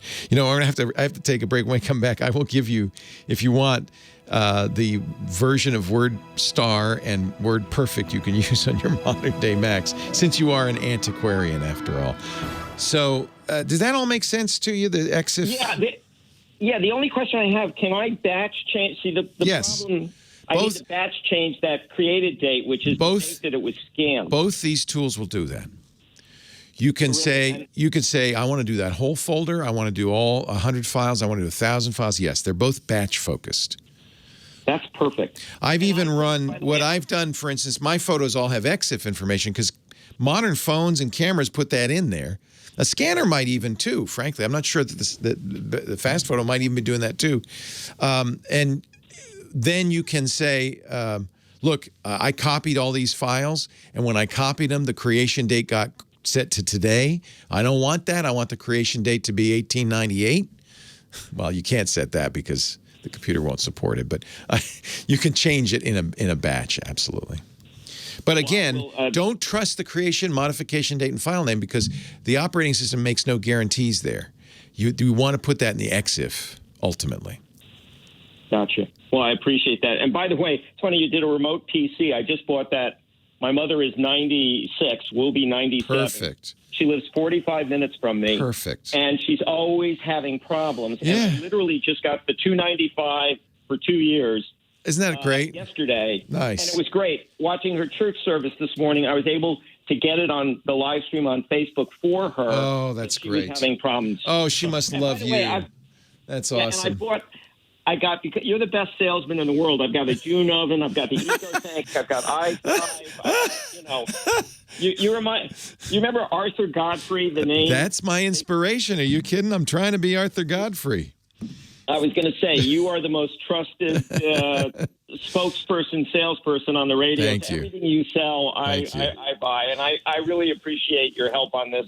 But this has been an act of either love or stupidity. Oh no, it's worth it. It's really worth it, Rich. I just hope the other family members appreciate what you're doing. It's a lot of work, but boy, having all that is incredible. You're so fortunate to have those.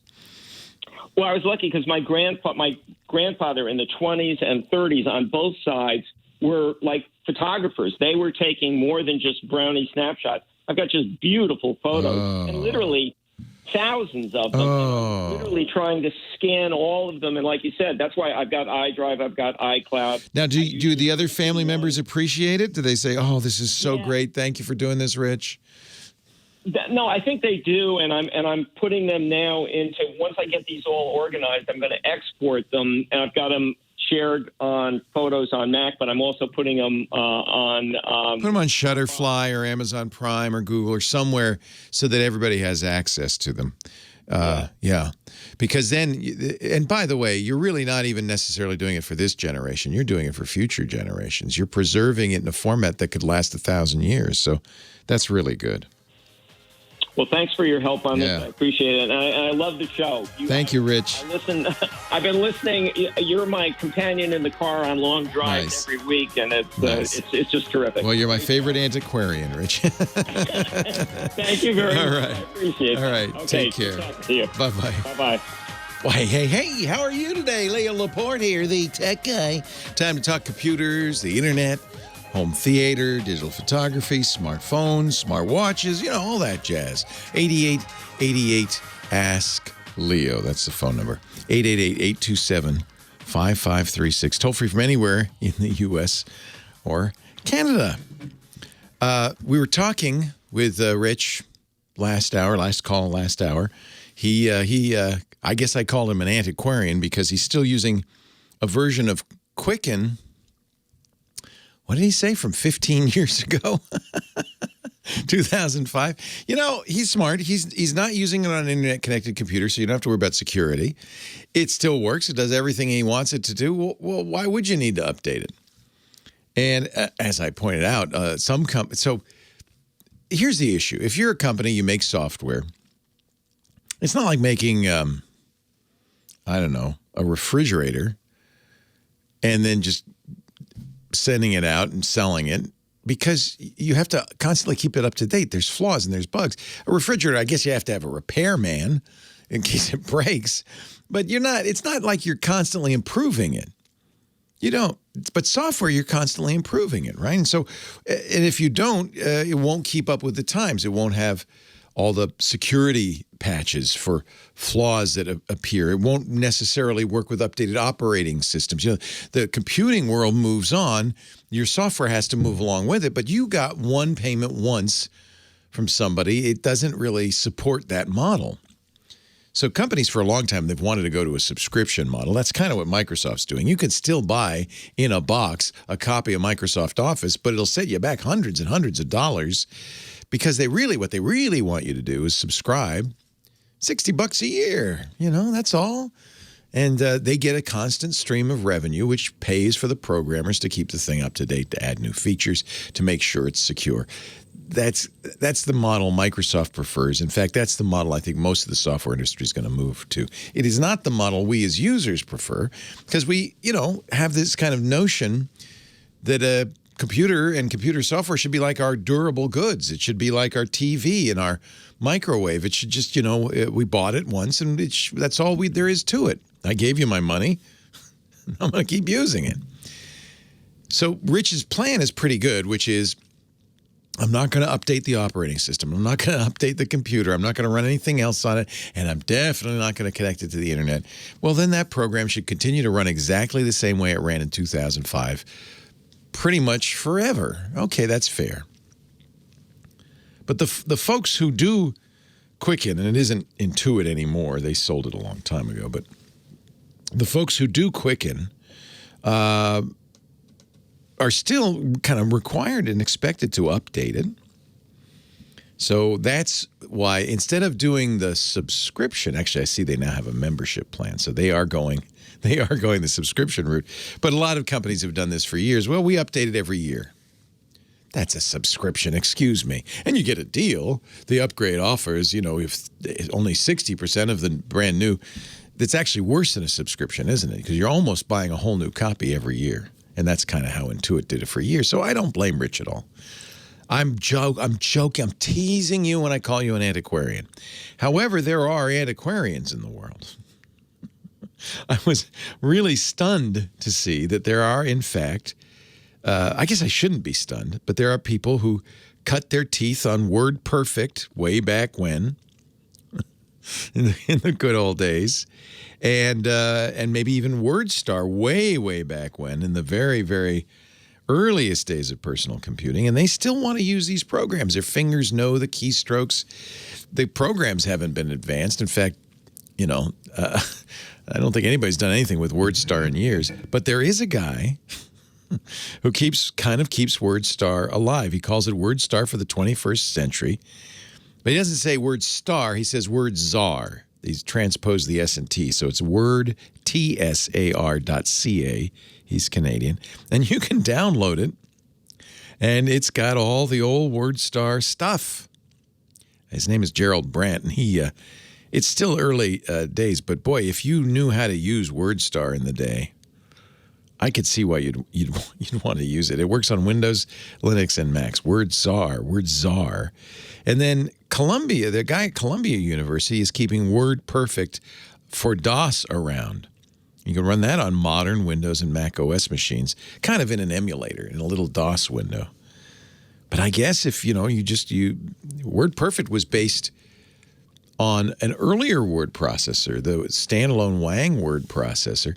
A lot of people learned how to use the Wang. They went to WordPerfect because they already knew those keystrokes. WordPerfect widely used in law offices for a long, long time. And I suspect they're just a bunch of people who say, it does everything I want it to do. And I already know how to use it. So there you go. I'll put links at our website, techguylabs.com. It's kind of complicated to get these things working again. It's not easy.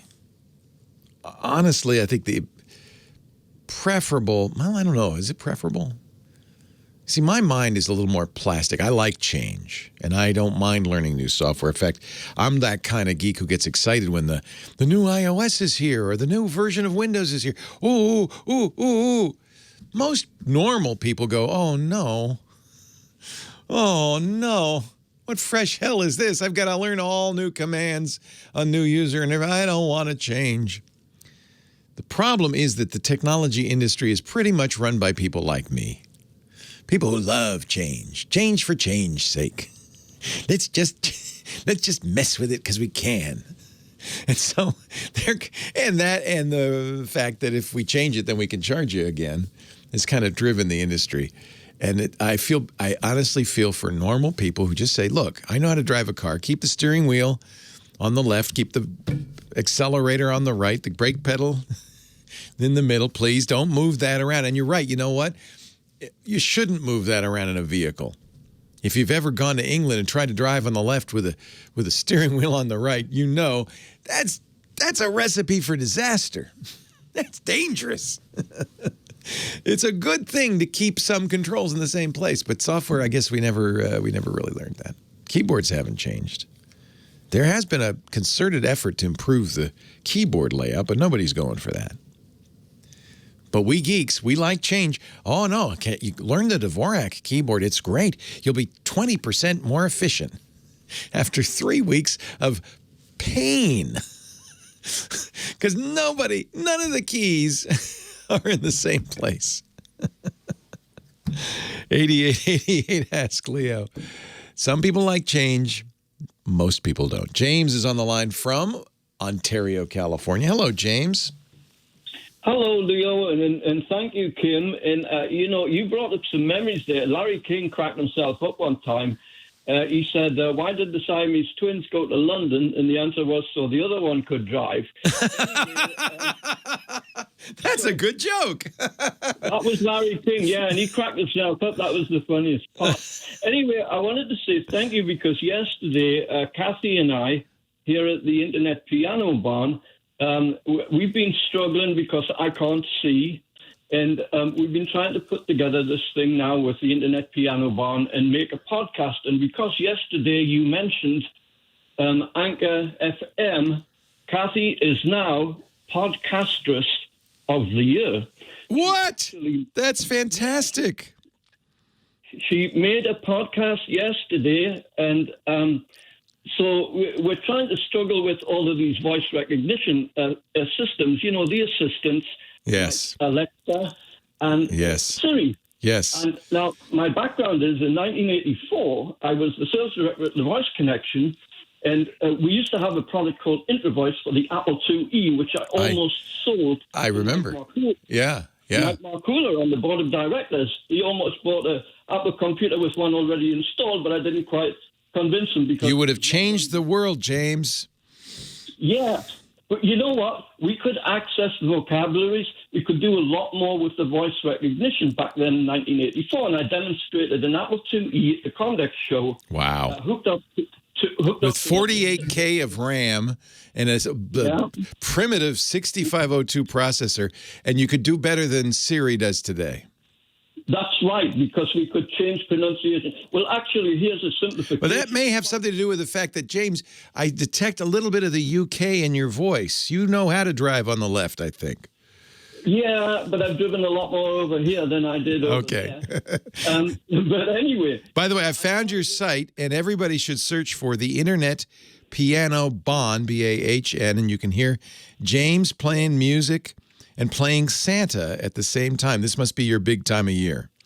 Yes. What we did was in Kingman, Arizona, Sacha Baron Cohen put out a program that put Kingman in a bad light, to put it in a nutshell. Yes, I remember. And we neutralized it. Good man. We got the front page of the LA Times, and we ended up Reader's Digest, where they voted Kingman the nicest city in Arizona. I also played the piano for 100 hours in 1997 in La Jolla. So that's when I came up with the idea of the Internet Piano Barn.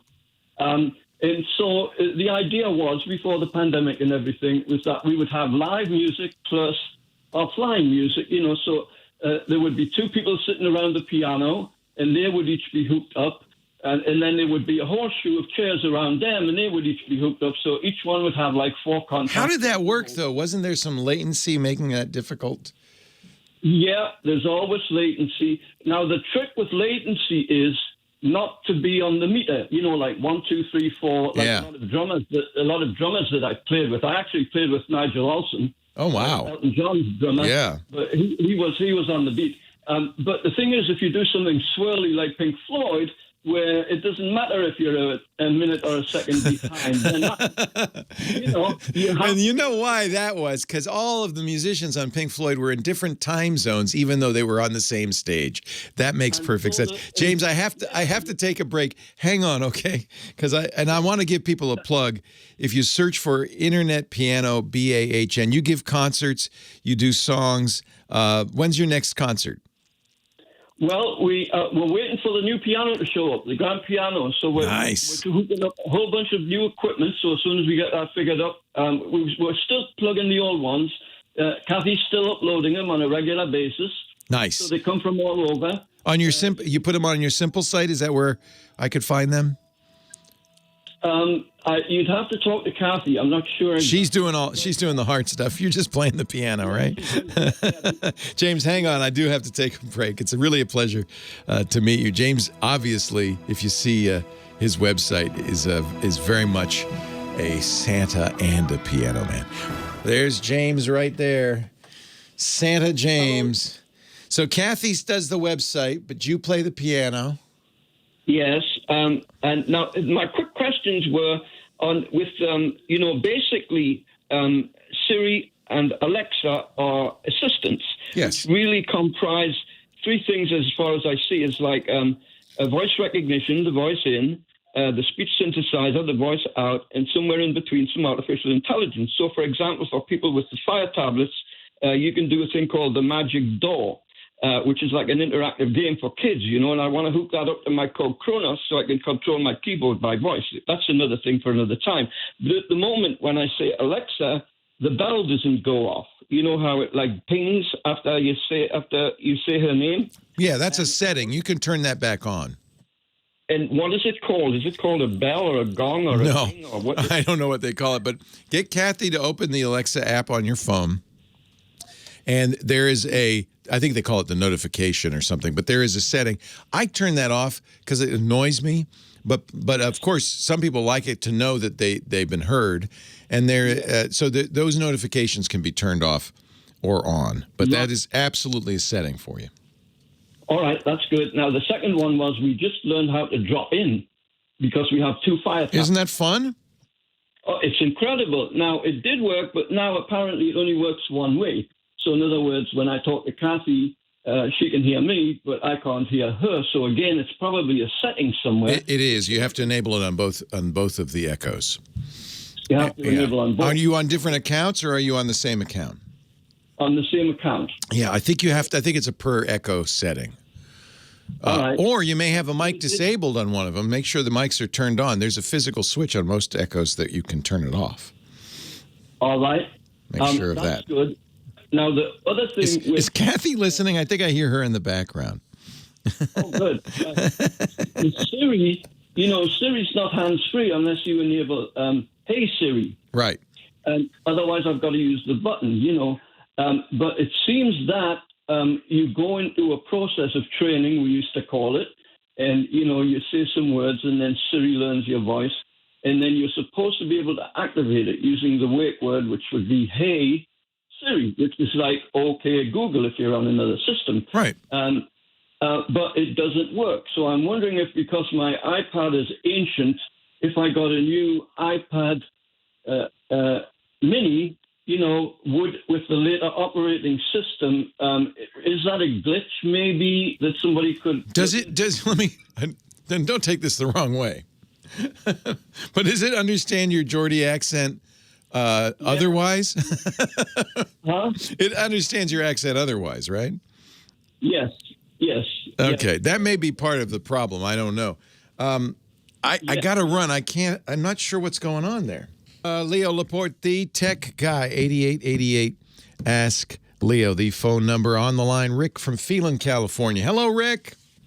Hey, Leo. How are you, sir? I am well. How are you? Not too bad. Just got back from grocery shopping, so let me go sit down and tell you what's going on. Yeah, you can wipe everything off while you're talking to me. That's good. That's right. Yeah, we've talked a few times in the past. I'm the guy that doesn't need the latest and the greatest. Last year's models work just fine. But you're not an antiquarian. Let's be clear about that, Rick. You're not using 15-year-old software. No, well, my word, Microsoft Office is from 10. You're getting there. Okay. No, there's no reason. Office, there's no reason to upgrade Office. They don't add much, and they keep it up to date, so I wouldn't worry about that too much. Yeah. My QuickBooks is 2017. Okay, yeah, you're edging on the antiquarian there. Okay, keep going. I'm running Windows 7. Oh, you're definitely an antiquarian now, Rick. All right, cool. Okay. And my cell phone I'm talking on is a Moto 6. No, Moto 5. My bad. All right, but those were good. Which is one you recommended. The G5, yeah, I loved them. Yeah. Great phone. Yep. The reason why I'm calling is I'm also on your suggestion years ago, bought some Workforce Epsons. Oh, yeah. And then like about a month later, they came out with the tankless. So I wish I'd have held off. You and me both. I have a few Workforces still, and I love the EcoTanks so much that Yeah, and people I know that have them say the same thing. But here's the deal. I got a Workforce. It's a WF 2750. Okay. Back then, we bought two of them. One sat in the box, and one of them ran to half to death, and it finally gave up the ghost, pulled the other one out of the box, ran fine for, I'm guessing, maybe 3 or 4 months, and my computer sees it, but it's offline. So I said, all right. So I tried to, restore it. I tried to do this, try to do that. Then I pulled all the software, got rid of it, and then reloaded it from the Epson website. Good. You heard my previous call earlier today where I walked through the steps. Yeah. I did all that, and it still does not. It says offline. It sees it, tells me it's there, and I even went direct with a USB or an Ethernet. It still wouldn't see it. It wouldn't bring it up offline. I can't help you, I don't think, because I think that's a call to Epson. There's a reason why it's decided that it's offline. And I hate to even say this, but their printers will expire. They will stop. It's not that old. How old is the 2750? Oh, gosh, I'm guessing 4 or 5 years. Yeah. I've heard this before, that they will stop working at a certain point. I think it's because on I don't remember, on the Workforce, I think they didn't replace the heads with the new cartridges. There's some reason, but it may be end of life. So this is a call to Epson to find out why it's not responding. Okay, and they're going to want a boatload of money. I can go buy another printer for $100, I know. Yeah. It may be that you just buy another print head and everything will be fine. I think they are the ones who have to diagnose this. I've heard this happening before. I think it's come to the end of the line for something, and you'll need to call them and find out what. So I shouldn't have bought 2 of them when I bought the first one, huh? No. You got a good 5 years out of it. Right. Printers used to last forever. Yeah. I mean, I don't know. They don't charge. These are inexpensive printers, right? And I think that maybe they wear out a little bit more than the old days. I don't know. I don't know what the deal is. You know what? I wish I still had my HP 2. Because that sucker would. Those things are I know. They were. All day. I know. It took all day long to print anything. But they were good. I'm going. Yeah. They don't make, now I'm sounding like an antiquarian. They don't make stuff like they used to, do they? Leo Laporte, the tech guy. Leo Laporte, the tech guy. 60s are back, aren't they? I feel like the volunteers of America are here. Ladies and gentlemen, I am Leo Laporte, the tech guy. He is Al in Jacksonville, Florida. Our next caller. Hello, Al. Hey, Leo. How you doing? I'm great. How are you, Al? Oh, Leo, I have to apologize to you. Oh, no. What's the matter? I won't be able to see you in 2020. Oh. But wait a minute, there's only 2 more months left in 2020. What do you mean you won't be able to see me in 2020? You got blinded by science. Oh no, I'm so sorry, James. Al, how are you doing? How recently did that happen? That was just humor, Leo. Oh, you're fine. You can see? Yeah, I can see. Oh, thank goodness. Okay. You've got me all sympathetic for you and all that. Thank you. Science will blind you, as you know. Yep. What can I do for you? Quick question. What's the buzz about T-Vision by T-Mobile? Oh, yeah, this is a really interesting new product from T-Mobile. I don't know anything about it. I looked at the pricing. T-Mobile wants to get into the TV business. And I don't, separate T-Mobile, the mobile carrier, from this new product T-Vision, because you don't have to be a T-Mobile customer. You don't have to have a smartphone or anything. T-Vision is kind of like PlayStation's View. Well, they discontinued that, didn't they? Or YouTube TV or Sling TV. This is in many ways the future of television. Over the top. You get your TV shows over the internet instead of over a cable or through an antenna. I think even the cable companies are starting to realize this is where we're headed. Just read an article said they finally accepted the reality that the cord-cutting bloodbath is just beginning. People are getting rid of their cable company. But if you get rid of your cable company, if you don't have an antenna that can pick up the stations you want, you got to do it over the internet. So that's what T-Vision does. My biggest problem with it is, I tried to read up on it, extremely complicated tiering. You kind of like the old cable TV. $40 a month for 30 channels, $50 a month for 40 channels, $60 a month for 50 channels. Now, with all of these services, the first thing you need to do is do a little assay of what you watch, what you want to watch, what you expect to watch. Do you want local news from your local stations? Then you're going to need a service that provides those. Do you want Showtime, HBO? Do you want ESPN? Do you want news channels? What is it that you need? And that's going to determine what it is you're going to get. So it starts and this is very much like when YouTube TV first started. You enter your zip code, and then they tell you if you can get the locals, what stations you'll be getting.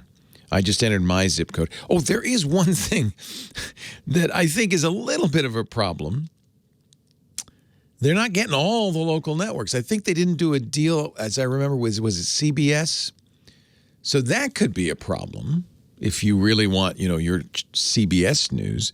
I'm looking at my local. I get my local KGO Channel 7, the digital version of them. I get a bunch of college sports. I got Bravo, CNN, Disney, Fox News, MSNBC. I get National Geographic. I get my local Fox affiliate, Channel 2. I get my local NBC affiliate. I just don't get a CBS affiliate. So I do get Turner Classic, so that's something for me. That's something I like. So you got to figure out, do that assay. What do I watch? What do I want? And then you're going to have to look at what you're going to need in the package. And then honestly, I think it's probably worth comparing it to what you pay for the same service with the cable company, because here's the bad news. You're still going to need internet. And if you're getting it from your cable company, what they're going to do is say, oh, you don't want our TV, huh? You don't want our triple play bundle, huh? Well, that'll cost you. They actually raise the cost of the internet. So you're going to have to find out what your new internet cost is going to be. You need a lot of speed to watch TV. I would say you're going to need at least 50 megabits per second download, at least. And if more than a few people are watching it, you're going to need more, commensurately more. So you're going to be paying for that tier of service, and they're going to add some $10, $20 a month. They're going to bump you just because you're not watching TV. Then you have to add the services you want. Then you have to add the premium services, because if you want HBO Max or Peacock or something, well, you might have to pay extra for that. It's a complicated setup. T-Mobile seems to be offering a better price than some of the other competitors, but often the case with these, it happened with YouTube TV. I think it happened with Sling. I suspect initially to get the subscribers, they lowball you. They lose money on you. And then a year in, YouTube TV ratcheted up the price. I think you get a year with Sling TV now locked in, but I think at the end of that, watch the price ratchet up, because they have to pay the local channels to rebroadcast them, and those prices are going up. So T-Vision's interesting. It's just another, I think, another entry in the market. In the long run, good news, because the more competition there is, the better the chances are you're going to get a price you want and find the features you want.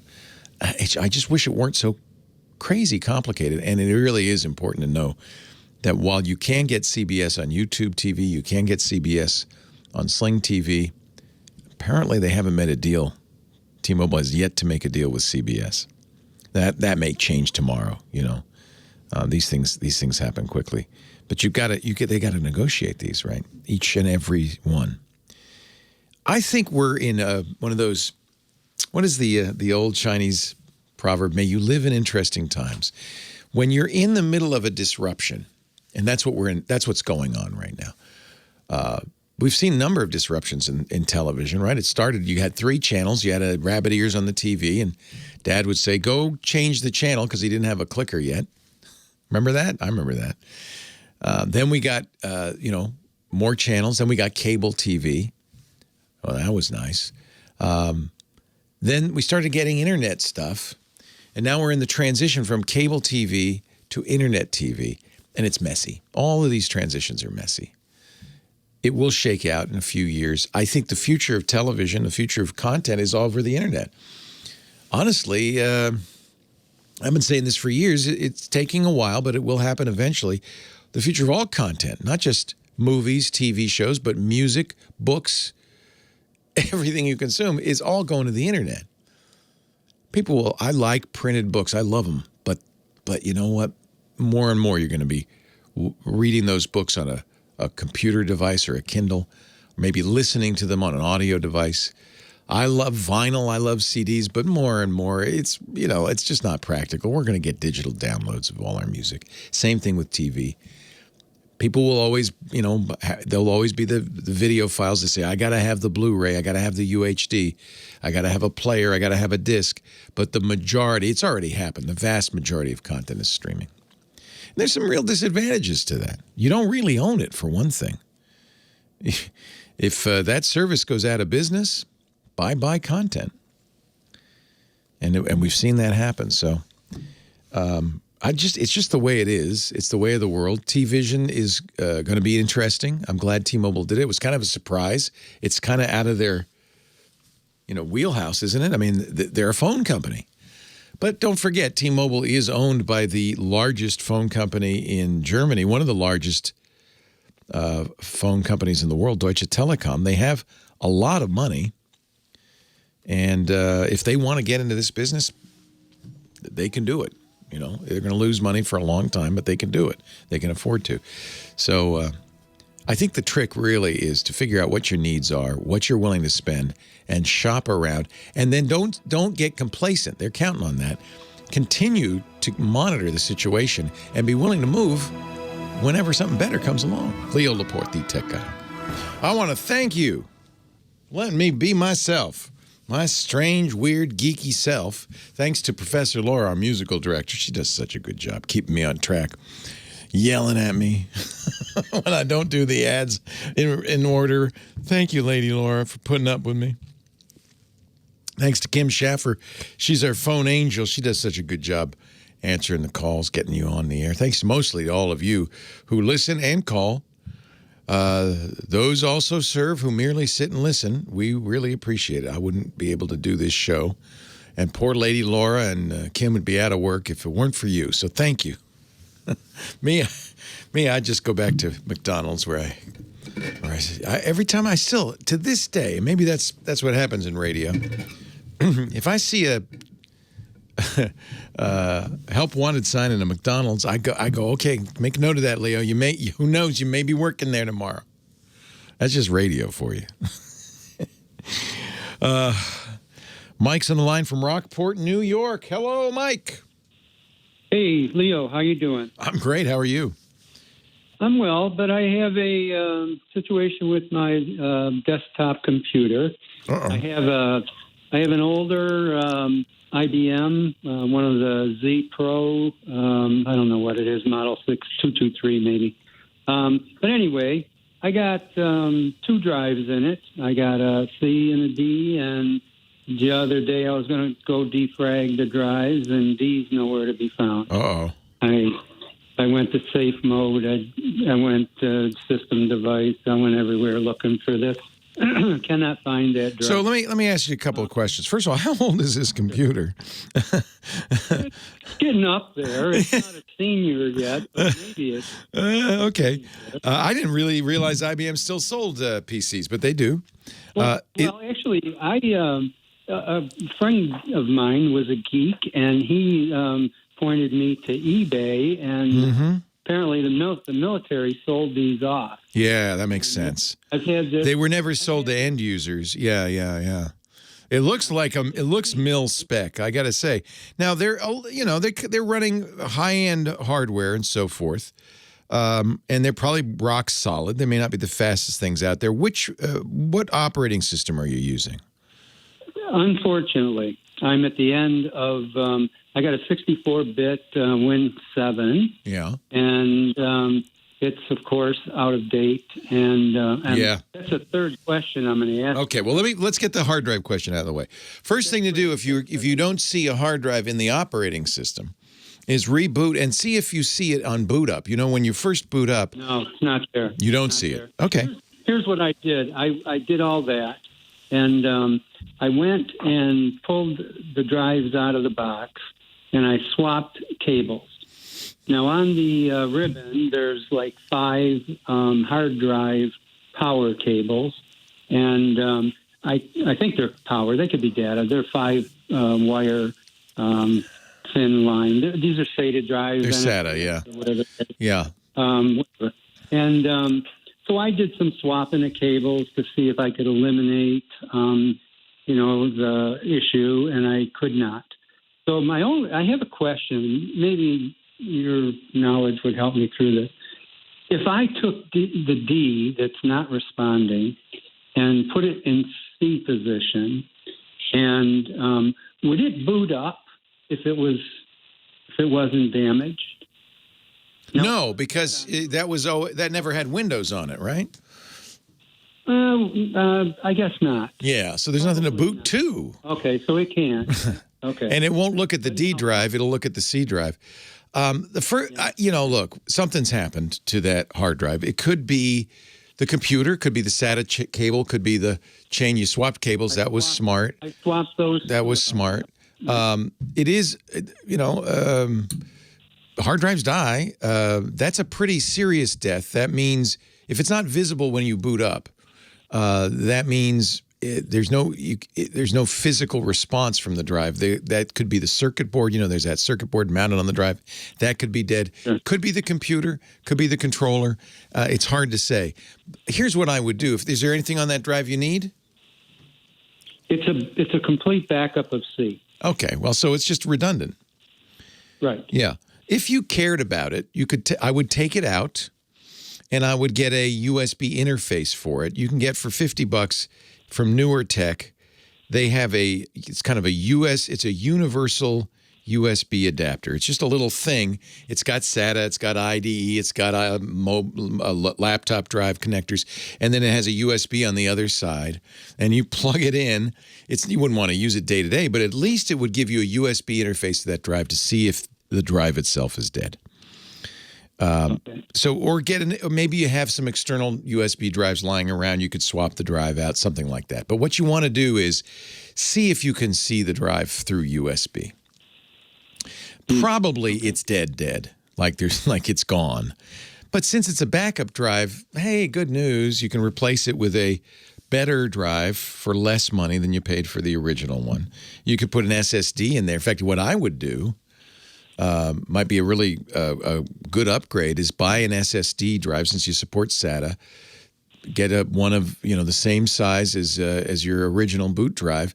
Copy the boot drive to the SSD. Make the SSD your boot drive. Make the old drive, the boot drive, your backup because it's slower. The SSD will give you such a boost in speed you'll feel like you got a new computer. I think at this point, since there's nothing on the drive you need, the best thing to do is just replace it. Take it out. I see. Yeah. Okay. Now, just out of curiosity, you said, is there an old drive laying around? I might have, but it would be a C probably. Doesn't matter. That's something Windows assigns, and it's based on the SATA chain, okay. So it doesn't matter. That's not important. Well, what I meant by C was it has an operating system on it.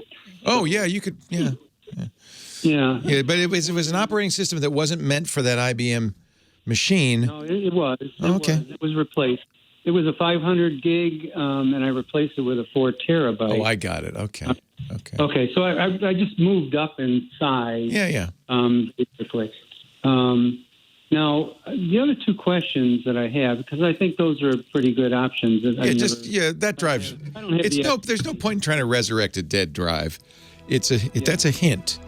Leo Laporte, the tech guy. Have a great Geek Week. We'll see you next time. And don't forget to vote.